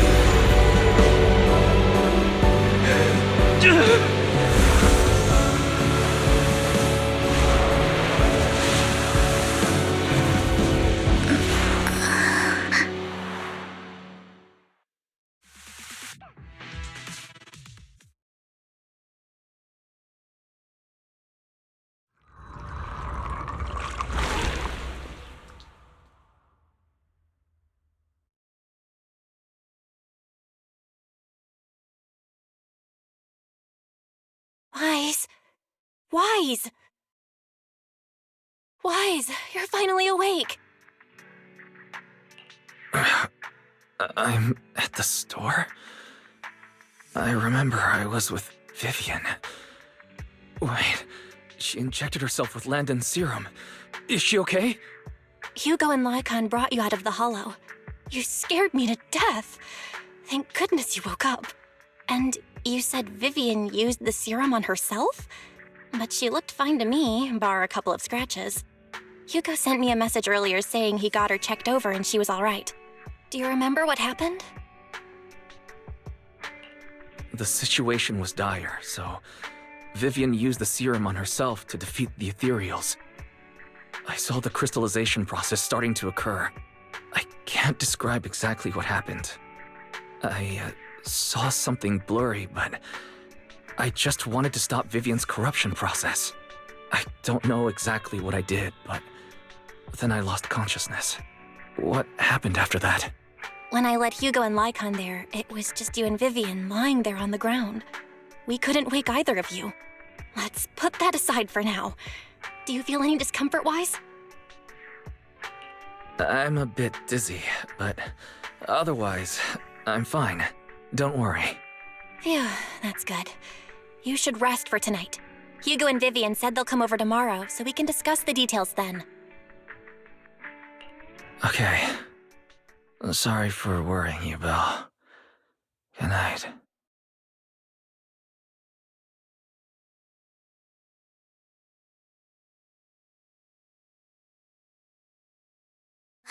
Lord Phaethon! How are you feeling? No headaches? Leg pains? Heart palpitations? Loss of appetite? Vivian? I was just so worried. Sorry. Anyway, Lord Phaethon, I'm so glad you're okay. What happened this time was all my fault. Things were dire, and you did what you had to. Plus, if it weren't for you, we wouldn't be here now. So what happened? Wise said he saw the crystallization process start, but I didn't see anything through EOS. Hugo? Lycon? Did either of you guys see it? Allow me to explain.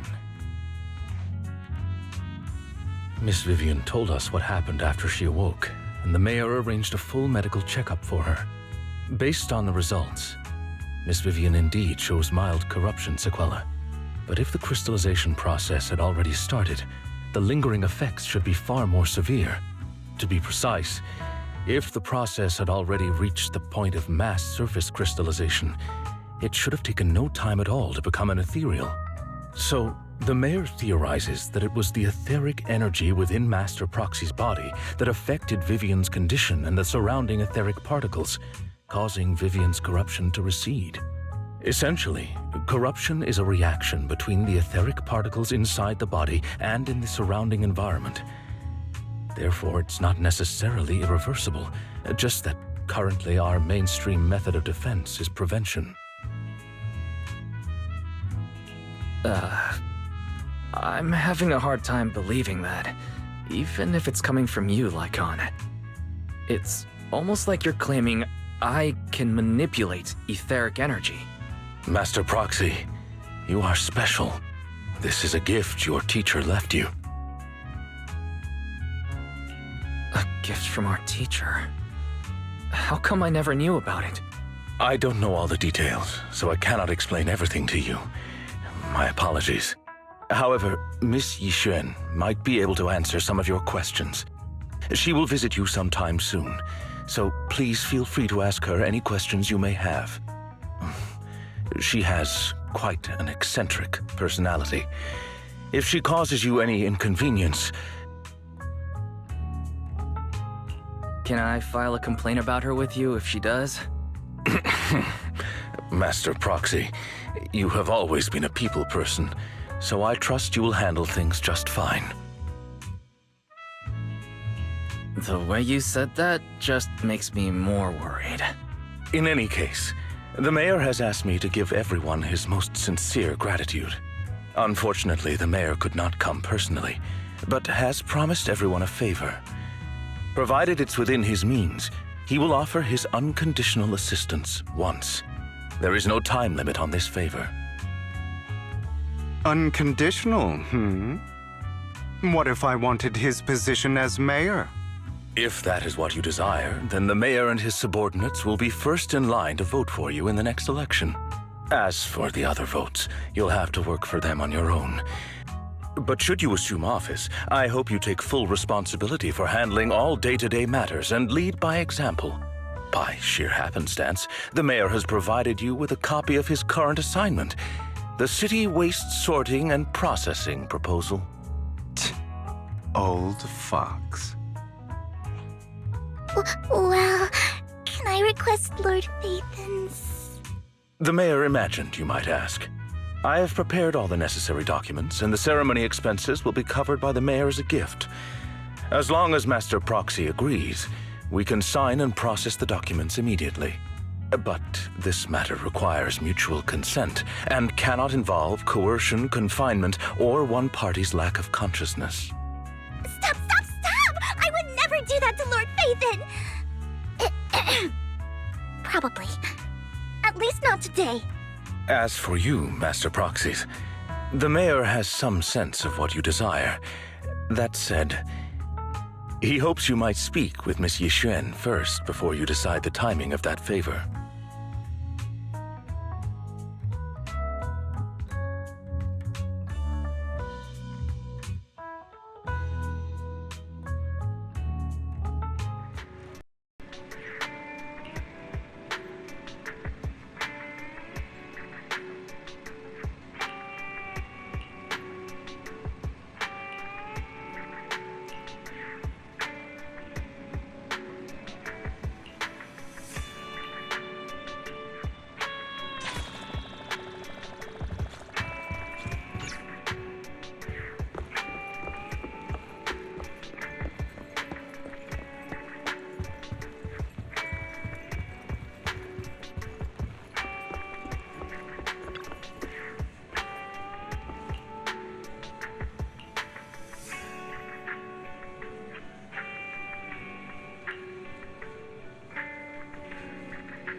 I did not expect that such a spiritual entity would exist here.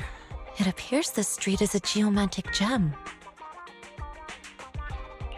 A spiritual entity? His name is Howl, and I guess you could count him as a neighbor of mine. Is there anything special about him? No, I was simply a bit surprised. It's rare to find such an intelligent individual of this breed. Even huskies can be really smart, like Howl. You're right. Yet, being overly intelligent comes at a price. It must stay here for prolonged periods of time, parted from its owner and unable to move about freely. Both a blessing and a curse. However, it seems quite happy. We've strayed a bit off topic. Since you're back, let's discuss our partnership.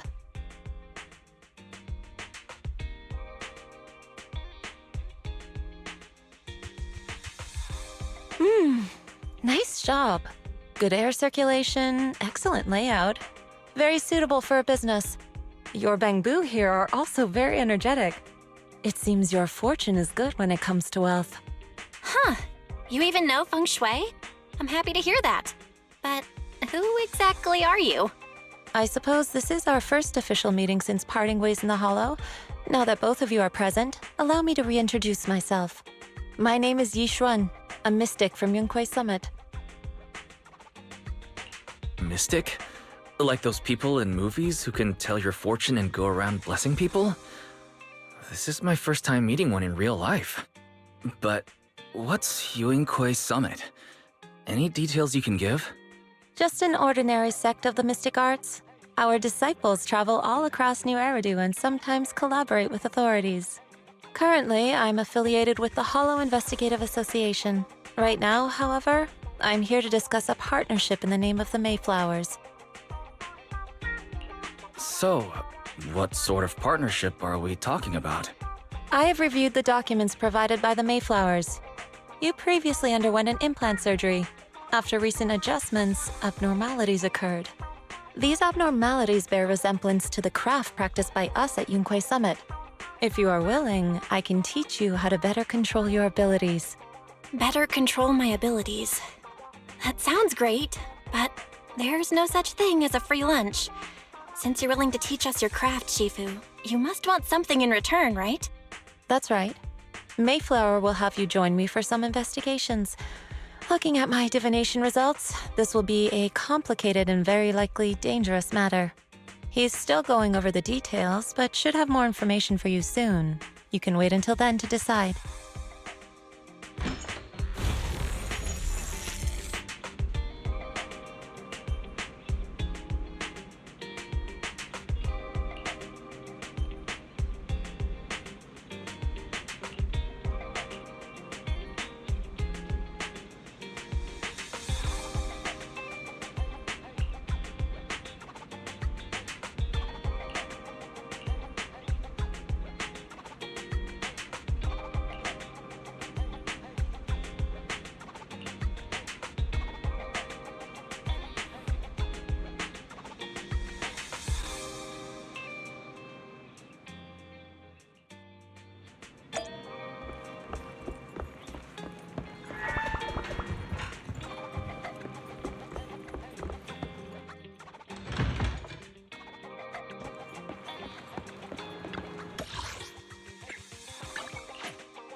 Please, help me check my fortune! Here's my palm.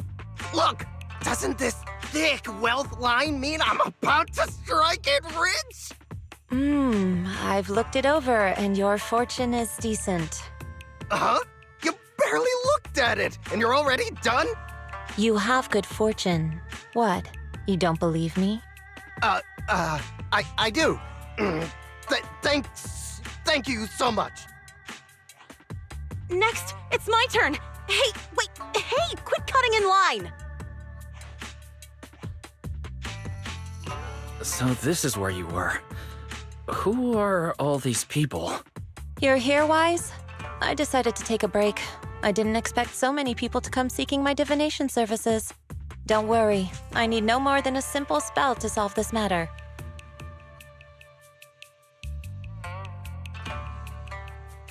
Fortune-telling services is 10,000 dennies per session.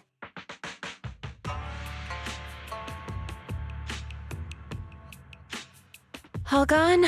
Good. It seems the Banish Wealth and Desire spell is still effective. Banish wealth and desire? That's a spell? This isn't the kind of craft you said you were going to teach us, is it? Our video store has a business license, and we'd get complaints if we charged unfair rates. Of course not. This is just a trick to deal with trouble. I'll take my time showing you the true craft of Yunquai Summit. For now, let's find that shop.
Yixuan Shifu.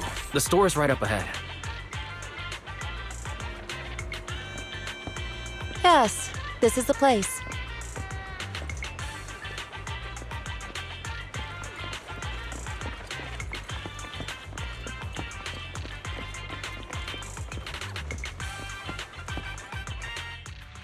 Ah, this is the one. Seems it's closed. Another wasted trip. Not necessarily. 1 second, please.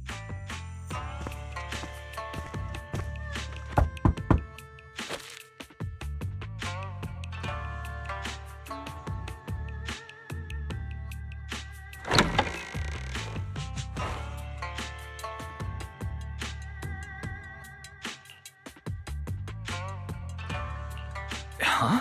Is there someone inside? Relax. The boss prefers to do business with people they know. They like their peace and quiet, so they rarely open for customers. I'm an old acquaintance and just wanted to retrieve something. What a strange private business. Shifu, what exactly are you retrieving? Just some things needed for our future investigations. You'll know in time. Really? Shifu, I feel like you're always so mysterious. Rest assured, I'm not hiding anything from you. It's simply because the correct time has not yet arrived, so there is no need to rush.